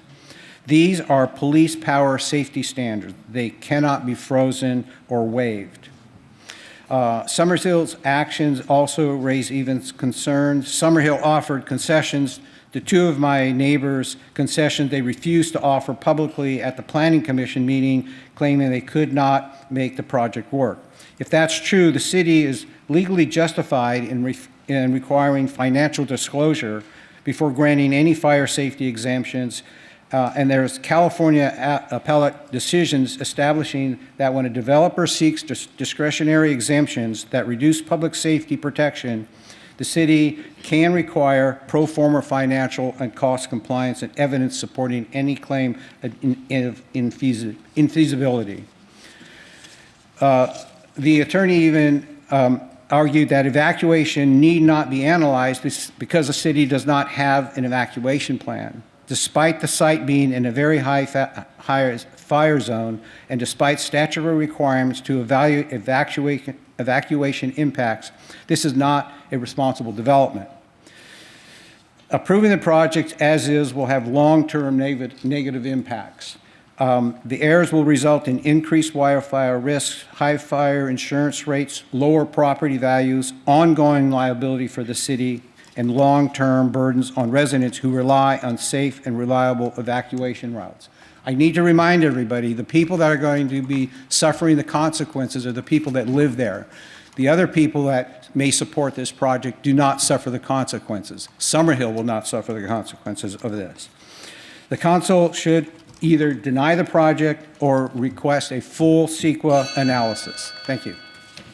Thank you, Mark, and your group. Next, we have Jennifer Griffin. I don't see Jennifer. Moving on, we will go to David Yan's group, followed by Connie Cunningham, followed by Veronica Lentfer.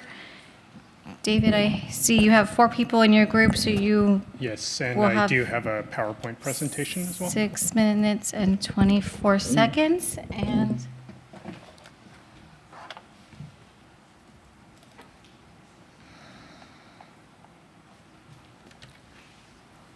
okay. Good evening, City Council members. There has been a lot of emotion and strong feelings about this project. Tonight, I only want to talk about the facts, so let's take a closer look. Next slide, please. Next slide, please. Okay. Substantial evidence that the project will pose a health and safety hazard. That's all you have to find tonight. I have 6 grounds that I can go through. I certainly have a lot more, but any one of these should qualify for you to find that evidence of the health and safety hazard. Next slide, please. Let's go one by one. Firstly, let's talk about AB 130's exemption. You'll notice that a lot of cities, if you go through their AB 130 checklist, if you're in a very high fire hazard zone, it actually doesn't even qualify for the CEQA exemption right on the spot. That's the first question. It's a first level disqualifier. Why do some cities allow it and some not? Well, at the corridor level, the city actually has to apply mitigating standards to accommodate for those, for the fact that they're in a very high fire hazard zone to even qualify for some of these criteria that we're going to talk more about. The city has only adopted baseline standards, so the legislature would have no effect if that's all it required was existing baseline standards. We can move on. Next slide. We've talked a lot about these three criteria. The key point here is and. It's building materials under 7A, it's setback under 4290, and it's defensible space under 4291, sometimes also referred to as 51182 under the LRA. 4291 has not been signed off. If you look at the consultant memos from the city, the consultant memos from the developer, as well as Chief Estrada's updated letter and is signed off, they only signed off on 4290. So they did not address defensible space. These are actually present tense requirements under AB 130. The key word in the statute is adopted with an ED. That means it's been adopted before the CEQA exemption is granted. Let's talk a little bit more about the alternate means, AMMR, under the 4290 setback. We've heard a lot about building materials being used as the alternate, but let's look on the left column. Building materials is its own independent qualification standard. That has to be met anyways. That's one of the three criteria. So when you're using an alternate means, of which almost all the criteria for the alternate means differs back to the building materials, and you haven't looked at defensible space, then we've essentially diluted three minimum criteria under the CEQA exemption into one, building materials. So that on its face should not qualify. And again, these are present tense findings. The standard is adopted, not to be adopted. Okay, next slide, please. Let's talk a lot about evacuation. You've heard the numbers. Fur and Pierce shows over 200% operating capacity on McClellan Road and Bub Road. Those are the only two exits if you live on Linda Vista Drive or in that corridor. If you go a little bit past it, it gets up to 420%. So I think that's significant. A lot's been said about that. I can go to the next slide. Let's talk a little bit more about the rationale for why the developer is not considering evacuation. If you look at the February 12th, 2026 memo from Cox and Castle, it says that because they received a clearance from the HAA in April of 2025, that is the reason why they did not consider evacuation for this study. But I found in our PRA, in our public records request, that in October of 2025, 6 months after that stated clearance, that they were still asking Ms. Sugiyama about conducting an evacuation study. Why would you ask that if you already got clearance 6 months prior to that? Let's keep going. So we talked about the Fur and Pierce study. That's only on the record as of March 9th for the health and safety element. We can debate about whether AB 130 requires it, but the Subdivision Map Act, which is a separate track, absolutely does. If you have evidence of a health and safety hazard, you must consider it under the Subdivision Map Act. And whether or not evacuation studies are required or not is a totally different story. You have evidence, you have the evidence you need. Let's keep going. Next slide. When residents finally raised evacuation concerns starting on January 13th of 2026, prior to a neighborhood meeting held by SummerHill, one was finally done by Hexagon. We had to complain to get that released. When we looked at it, what we found was that the Hexagon study already shows the corridor is failing. So they're talking about 3% additional or 2 minutes additional. That misses the point because the Hexagon study studies the intersection of McClellan and Bub. That's where 7-Eleven is, okay? It does not measure the time to evacuate Linda Vista Drive. How can you have an evacuation study that doesn't measure the time to evacuate the street that you're on? And then, so that's 61 minutes is only the intersection. Then you have to add the time to exit Linda Vista Drive. So it's over 61 minutes. Next slide. We talked about About no notifications, I think we heard from Luke himself, who said that nobody was notified. I'm disappointed to hear this evening that Councilmember Mohan is not recusing herself. She could still elect to make that decision on the spot, and I would recommend in light of everything that she does. In conclusion, thank you for your time. Thank you, David, and your group. Next, we will welcome Connie Cunningham, followed by Veronica Lenfer's group, followed by Kenneth Javier Rosales. Welcome, Connie. Thank you. Thank you. Oops. Okay. Honorable Mayor Moore, Vice Mayor, and council members. My name is Connie Cunningham. I'm a 38-year resident on the Housing Commission, speaking for myself only. I strongly support this application for 51 new well-designed homes in a wonderful location for students from elementary through high school. My children attended these excellent schools. I know that the new families will deeply appreciate being part of this neighborhood and schools. Cupertino needs more homes of all types. These townhomes include below market rate purchase homes is an excellent step forward. The county fire chiefs clearly explained how the homes meet the new requirements for new fire high severity maps. They are professionals who best advise council and residents on fire risks and preparation. I urge you to heed their advice. These homes are near Cupertino highly acclaimed school, middle school and elementary school. It's also near other city amenities. Of special interest is the applicant's request for access to the Linda Vista Trail. That would be an amazing access to trails, Blackberry Farm, and the Blackberry Preserve. Blackberry Preserve is a gem that Cupertino has set aside for nurturing nature's plants and animals, as well as nurturing the human spirit. I urge City Council to approve this SummerHill Townhome project tonight. Thank you for this time to speak. Thank you, Connie. Next, we will welcome Veronica's group. Veronica, you have a group of 3 people, so you will have 4 minutes and 48 seconds this evening. Okay. Good evening. My name is Veronica Lenfer, and I live near the proposed 51 townhome development. And I'm speaking on behalf of myself and 7 other residents. So I'd like to make several points. First, when the city considered rezoning a village court, notification was deficient in so many ways. For example, on September 6, 2024, I personally attended a meeting with our neighbors, City Manager Pamela Wu, and Mayor Sheila Mohan to deliver a petition signed by 745 residents with many concerns. But what happened after that? Nothing. It was never acknowledged and never placed in the city council records until frustrated neighbors got Kitty Moore involved.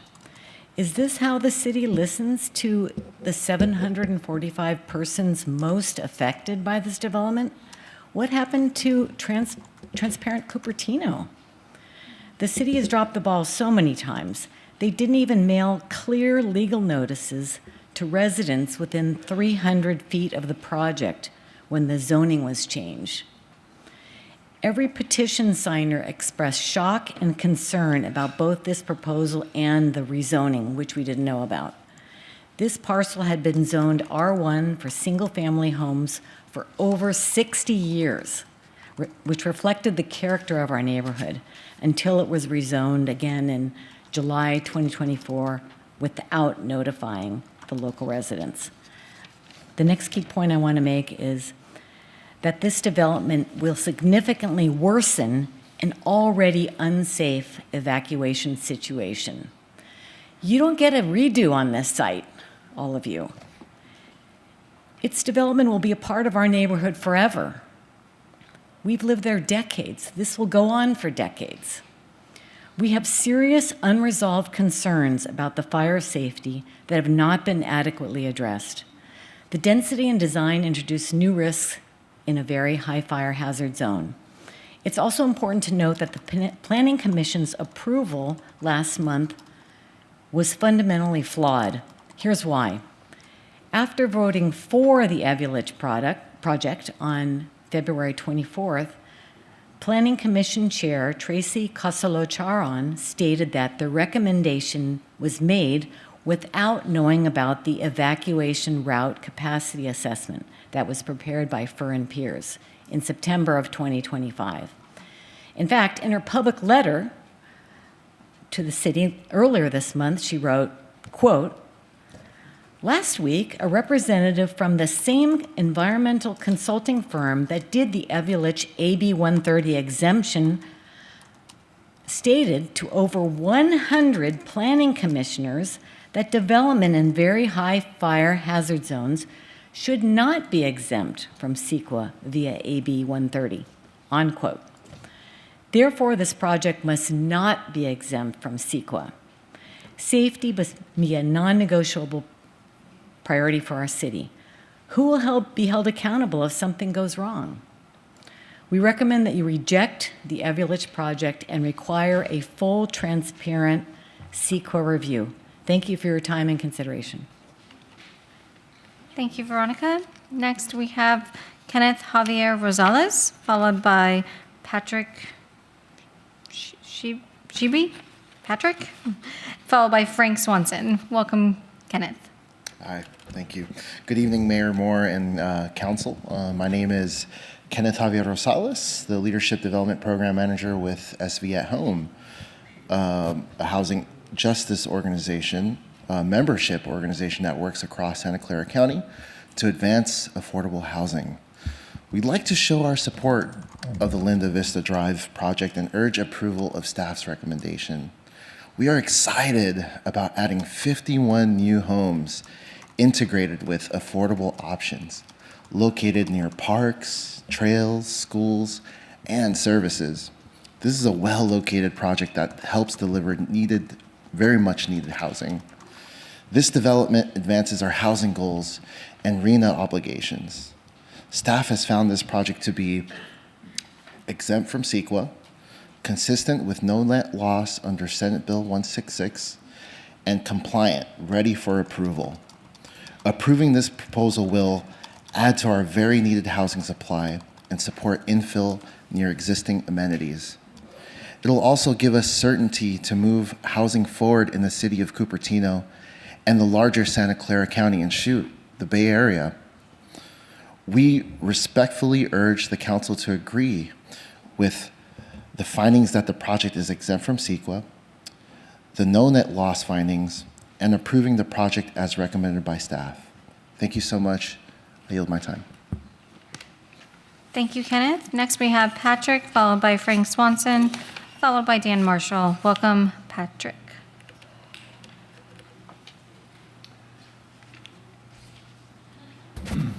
Council members, my name is Patrick Sheehy, and I live with my wife just 2 houses north of the proposed development.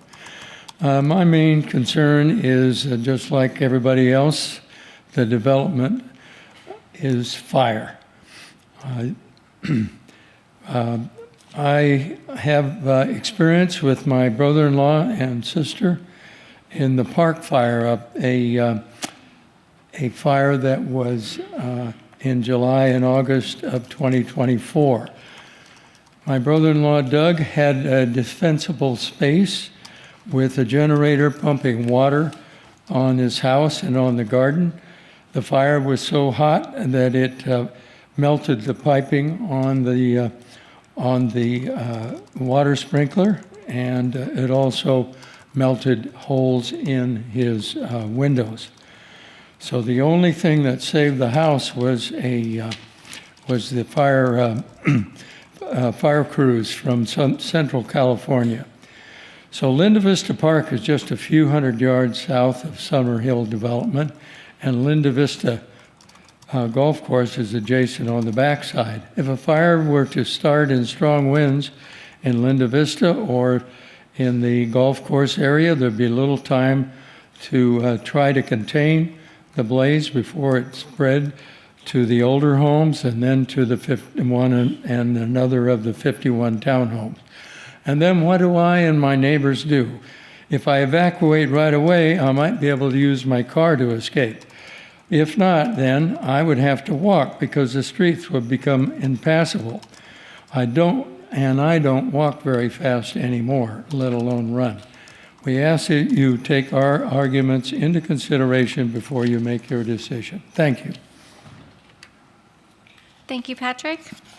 Next, we have Frank Swanson, followed by Dan Marshall, followed by Danessa Tekmansky. Welcome, Frank. I'm Frank Swanson, and I'm an electrical engineer and systems engineer, retired. I live across the street from the Yulovich property. I've been there since 1969, and I fully expected that property to be turned into single-family homes, not a townhouse complex that's being proposed. I think it's just the wrong thing to build on that particular piece of property for 3 reasons. The first reason is the one you've heard most tonight, and that's the firestorm evacuation peril. I am one of the people that's going to have to get out of there. All the people that live in the Linda Vista corridor, and you've also forgot about the people on Ray Lane, which is another corridor, has one exit. They have to get out through Hyannisport. They have one way out as well.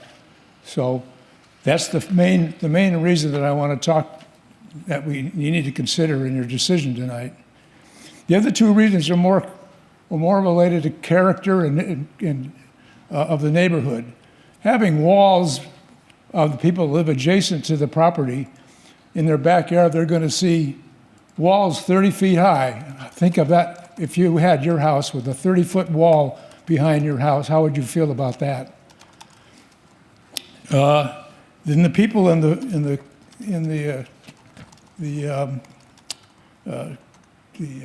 Swim and Racket Club. This is a view of the Racket Club from Court 3, and this is what they see today. If this complex is built, this is what the people in the club are going to see. 240 people are not going to be very happy with this project. They're going to see a big wall. Maybe not in red, but it's going to be a big wall. I think you're going to make that many, 240 people, very unhappy. So 3 things I think you should do is, 1, to disapprove this project, revert back to R1, and task the Planning Commission to come up with some other locations for this particular kind of project. Thank you, Frank. That is your time. Next, we have Dan Marshall, followed by Danessa Tekmansky, followed by Shuba. Welcome, Dan. Is Dan here? No, Dan. Danessa Tekmansky, are you here?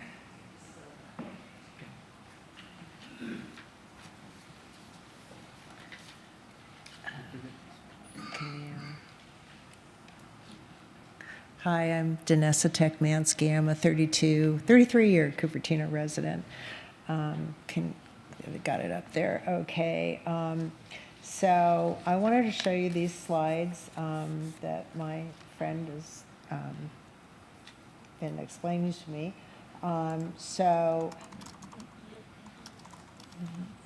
This first one's about a legal threat to extract $30 million in profit based on a confirmed compliance that the fire department explicitly rejected. Cox, Castle, and Nicholson formally claims that the fire department has confirmed compliance with PRC 4291 as part of the AB 130 process. Oh, sorry, you can't hear me. Okay. The Santa Clara County Fire Department's explicit documented status for PRC 4291 is not approved. I was noticing that earlier, had a lot of questions, and they're maintaining it as an outstanding requirement requiring a preliminary fire protection plan. The AMMR and January 7th approval are strictly limited to PRC 4290 for the 30-foot setback exception. PRC 4291 is entirely omitted from the scope of this approval. Okay. The attorney submitted a letter claiming compliance on February 12th of 2026. And in March of 2026, the residents formally notified Cox and Castle's attorney of factual discrepancies with the primary source attachments, but that was never corrected. They refused to correct it, so. Do I have, I'm out of time, okay. Thank you, Janessa. Next, we have Shuba, followed by Luis Sadati, followed by Rhoda Fry. Is there a Shuba in the audience? No, we will go to Luis Sadati.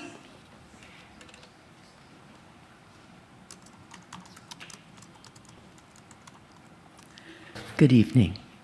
Thank you for your service. I'm Luis Sadati, 38-year resident, 40-year resident of Cupertino. This project is currently vacant land. The project concept was begun in January of 2022. Okay.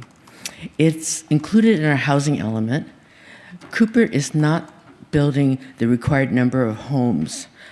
Our HCD deadline is April 4th, 2026. That's 3 days from now. If we don't meet the deadline, the builder's remedy could return again to Cupertino. Developers would then be free to build as they wish with no input nor constraint from our Cupertino City Council. So we really do want to meet that April 4th deadline so that we won't have builder's remedies. Cupertino needs starter homes for young families. Townhomes are more affordable than the surrounding single-family homes. 51 townhomes, 10 BMR units. The project is at the lowest density allowed in the housing element. The alternative is 4 to 5 story apartment condominiums in that same area. The project is close to Lincoln Elementary, Kennedy Middle School, and Monte Vista, all of which have declining enrollments. Rignard Elementary was closed last year due to the lack of students. This was a nationally recognized school, and we closed it because of lack of students. The value of the homes in this area are based on school reputation and access. We need this project to be passed by April 4th. Thank you. Thank you, Louise. Next, we have Rhoda Fry.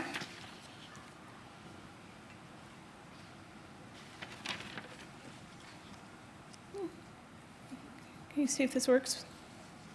Yep. There we go. Hey. So you've got a decision ahead of you whether CEQA is required, and AB 130 has some very strict rules. One of them is the project in an earthquake zone?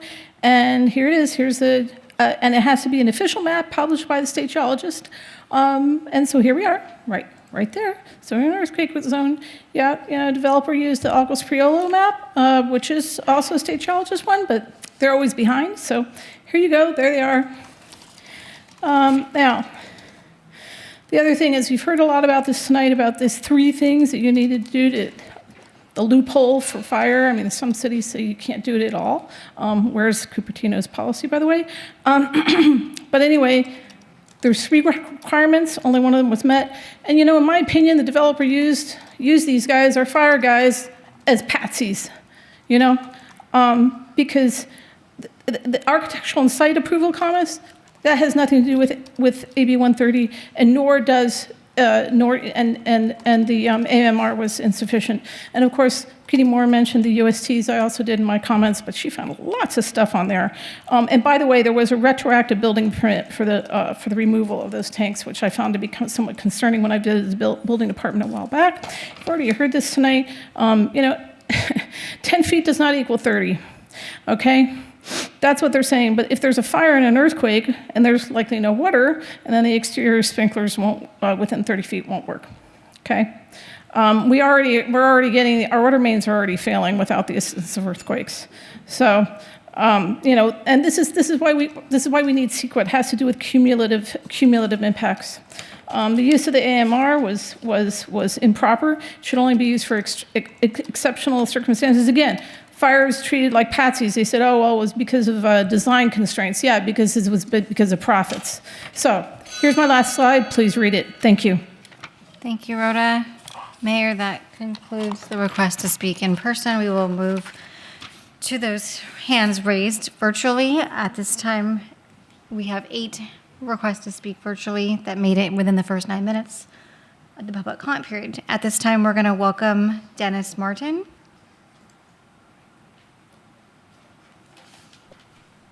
Good evening, Mayor and members of the council.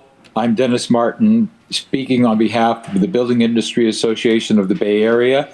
I call your attention to the BIA letter from our general counsel submitted earlier today regarding AB 712. AB 712, which took effect January 1st, fundamentally changes the risk to cities that choose to deny housing in violation of state law. The consequences are no longer theoretical. They are automatic, significant, and unavoidable. First, if the city denies the project and loses in court, you will be required to pay the applicant's attorney fees and costs. There is no requirement for bad faith, no legal escape hatch. If the city is wrong, taxpayers pay. Second, because the city has already received written warnings from the state, specifically from the Department of Housing and Community Development, those consequences escalate dramatically. If the city proceeds with a denial that is found to violate state laws like the Housing Accountability Act, the No Net Loss Law, or AB 130, the city will face mandatory fines of at least $10,000 per unit. And third, AB 712 imposes a second strike. If the city repeats this mistake during the current housing cycle and loses again on the same law, those fines jump to $50,000 per unit. That's a $2.5 million liability on this project, again, borne by the public. The legislature passed AB 712 for one reason: to stop cities from ignoring state housing law without consequence. Those days are over. So the choice before you tonight is not only a land use decision, it's a legal and fiscal one with very real exposure for the city. BIA strongly urges you to follow state law, heed the state's written guidance, and avoid putting Cupertino taxpayers at unnecessary and substantial risk. Thank you. Thank you. Next, we will welcome Louis Morante, followed by Andrew Kaw, followed by Lin Yon. Welcome, Louis.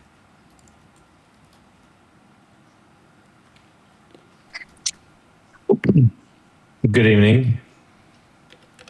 Good evening. Great. You can hear me. Sorry about that. Good evening. My name is Louis Morante. I'm here on behalf of the Bay Area Council representing about 350 of the region's largest employers. Thank you for the opportunity to speak tonight.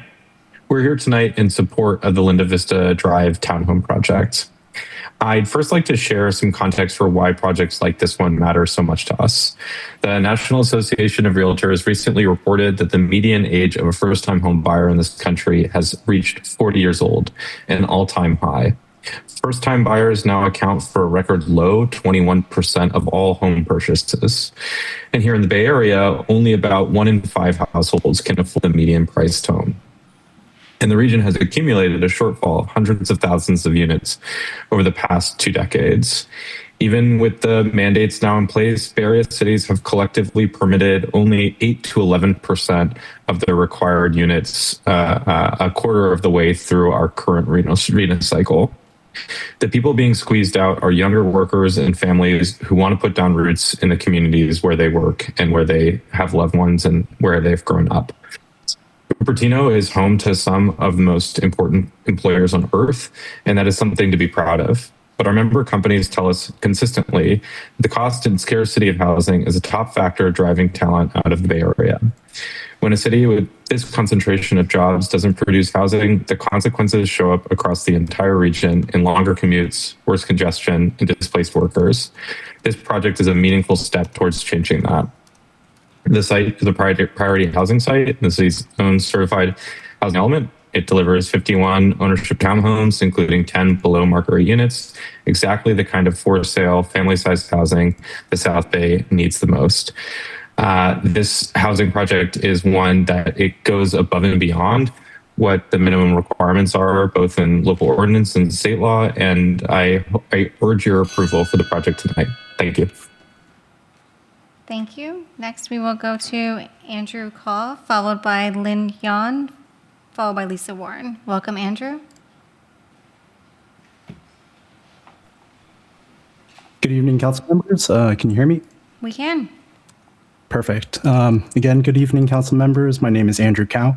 I'm a resident of the Linda Vista neighborhood. I'd like to take a moment today to address the conflict of interest issues raised at the opening of the city council meeting. The current revision of the California Political Reform Act, Regulation Section 18702.2, defines material financial interest in a governmental decision as owning property located between 500 to 1,000 feet from a parcel, where the decision would alter the parcel's character by substantially altering traffic levels, intensity of use, parking, view, privacy, and/or noise level. These are all things that have been discussed at length. Councilwoman Sheila Mohan's residence, as stated, is 959 feet from the Evelich Court property line. Based on her statements today, she would have us believe that construction of 51 homes, the introduction of over 100 cards less than 2 minutes away from her property won't have an effect on it. It just doesn't pass the smell test. Pursuant to the rules of the California FPPC, the councilwoman has a material financial interest in this decision, and she needs to recuse herself. Earlier today, the City Attorney General stated that she and the councilwoman did not have time to consult with the Cal FPPC prior to this meeting. Respectfully, I disagree with that assessment. You haven't even reached out, let alone requested a formal assessment here.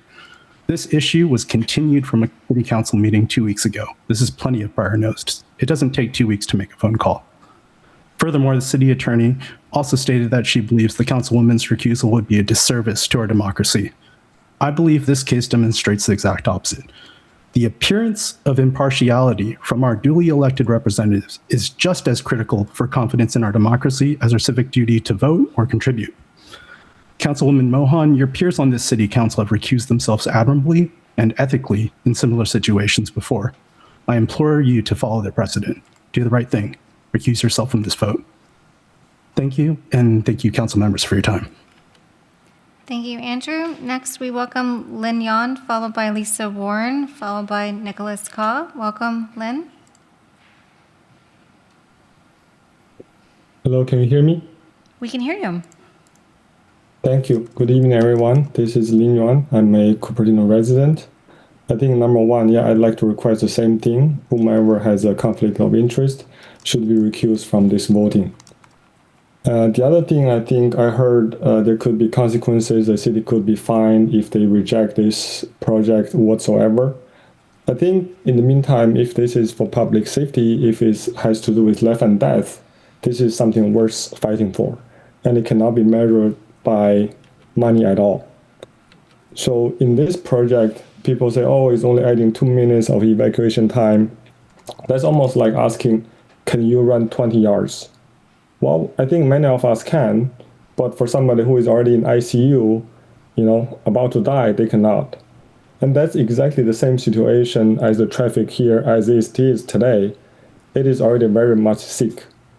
To get from Ivy Court to 7-Eleven, 8 a.m. to 9 a.m., 2 p.m. to 4 p.m., it takes about 15-20 minutes, which in the normal time, it should be 2 minutes, 3 minutes. So if it were to happen, any wildfire, it were to happen, it could happen anytime. It's not like average, people say, average evacuation time. There's no average. The fire doesn't happen in an average way. We should target for the peak capacity, the peak demand, and then we should target that, not average. There's no average in a fire disaster. So that's the immediate impact of the neighborhood, safety related. I urge the city council to take a closer look at all those safety measures, making sure all these residents can rest assured. Otherwise, I would, ask for a bond from the city or from the developer to buy off from those neighbors who will opt to sell their house and move to a safer place to live in. Thank you. Thank you. Next, we will welcome Lisa Warren, followed by Nicholas Kaw, followed by Stephen Scharf. Welcome, Nicholas.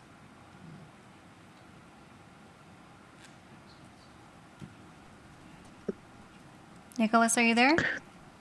Yes, could you pull up my slides? Yes.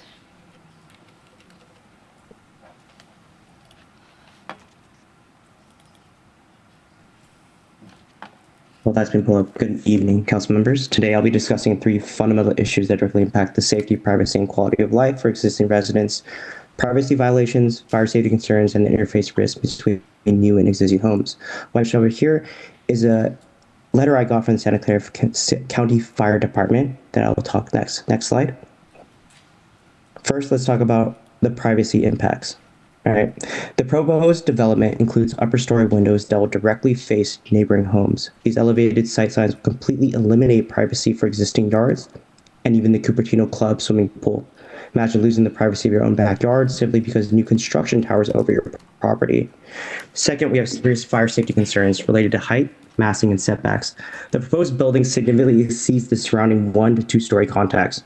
Let me be clear, 2,000 square foot homes are not starter homes as claimed. The vertical mass position near property lines creates problematic shadowing, visual dominance, and most critically, safety hazards. Multi-story structures radiate much higher heat loads during fires, putting existing homes at greater risk. In fact, the SummerHill project plan is fundamentally inconsistent with Santa Clara County Fire Department safety recommendations as documented before. Third, there are significant interfaces risk between the new and existing homes, including noise, transmission issues, and inadequate height transitions that will negatively impact established neighborhood characters. Next slide. To address this concern, we're requesting 5 specific approvals. 1, implement a 2-story limit, roof eaves not exceeding 25 feet with adjacent R1 residential homes. 2, prohibit windows facing existing residents to protect privacy. 3, require a minimum 15-foot setback. 4, install 8-foot fire-resistant Class A perimeter fence. And 5, ensure fence construction ongoing maintenance is funded by the development's homeowners association, not burdening existing residents. I'd also like to address the recurring argument that I've heard tonight in favor of the proposal. Housing, and more importantly, affordable housing to first-time home buyers, those who have young children or plan to have young children, is very much needed in this area. But are any of these individuals be able to afford a 2,700 square foot SummerHill starter mansion? Thank you, Nicholas. Don't be That is your delusional. time. Thank you. So next we're going to start. Sorry, Stephen, we're going to go to Lisa Warren because she was before you and she dropped to the bottom of my screen. So we'll go Lisa and then to you, Stephen. Thank you for your patience. Welcome, Lisa.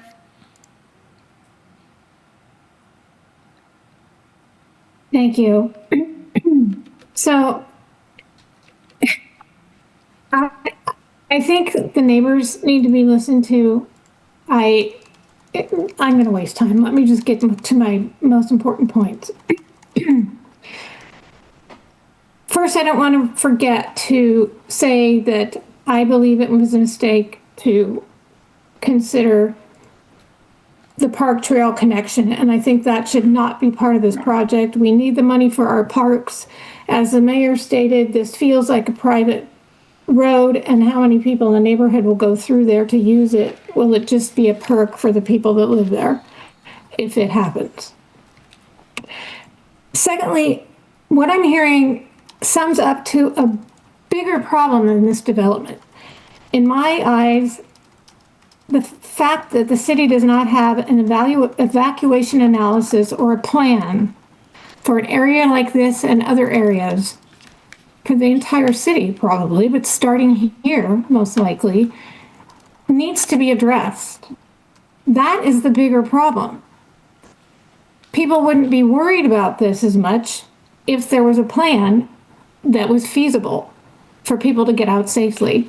I'm very familiar. I have personal experience with the 2020 CZU fire, and I'm very familiar with the destruction from wildfires and the ordeals of the aftermath. And that is when there was no loss of life. This last guy just talked about how unaffordable this would be, which is the realistic thing. It is not going to be the affordable housing that people are chiming in about. It is not. Get realistic.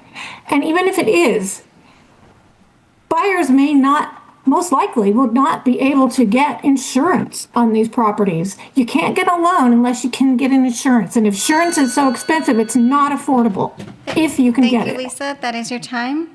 Next, we will welcome Stephen Scharf.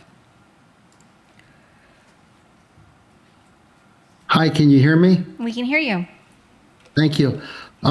Stephen Scharf, I serve on the Planning Commission. Guess I'm speaking partly as a Planning Commission member, partly for myself. I wanted to make one correction. Earlier tonight, someone on city staff stated that the Planning Commission would have voted unanimously in favor of the project if not for the proposed impact fee reduction to pay for the cost of providing trail access. I was surprised to hear this. This was not an accurate statement. Planning Commissioner Santosh Rao made the same point earlier when he spoke. I do understand the confusion. The resolution should have been separated with the vote for the CEQA exemption being considered separately. Personally, I would have voted against the CEQA exemption because I did not believe that under state law it qualified for an AB 130 CEQA exemption. That's all. Thank you. Thank you, Stephen. Next, we will welcome Leah Chung, followed by Shuba did join virtually. And we do have one other speaker virtually, but their hand was raised after the 9-minute cutoff. So we will go to Leah Chung, followed by Shuba, and that will conclude the request to speak. So welcome, Leah.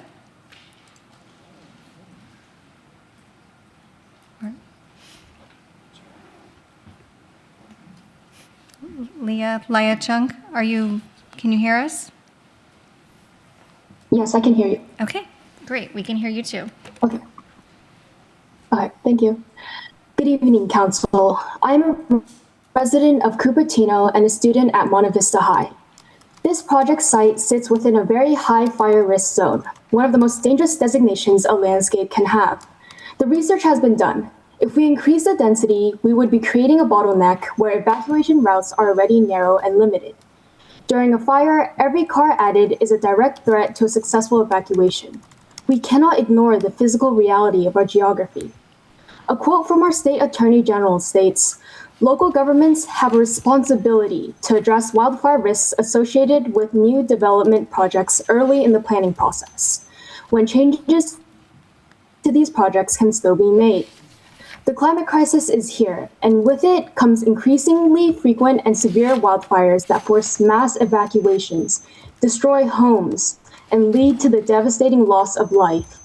We must build a way that recognizes this reality. This guidance is intended to provide local governments with concrete consideration and specific mitigation measures for new development in wildfire-prone areas, so that 5, 10, or 20 years down the line, we aren't faced with a catastrophe that could have been avoided. End quote. I urge you to prioritize the safety of this community and deny proposal. To approve this project without a comprehensive, updated plan for emergency escape routes is an unacceptable risk.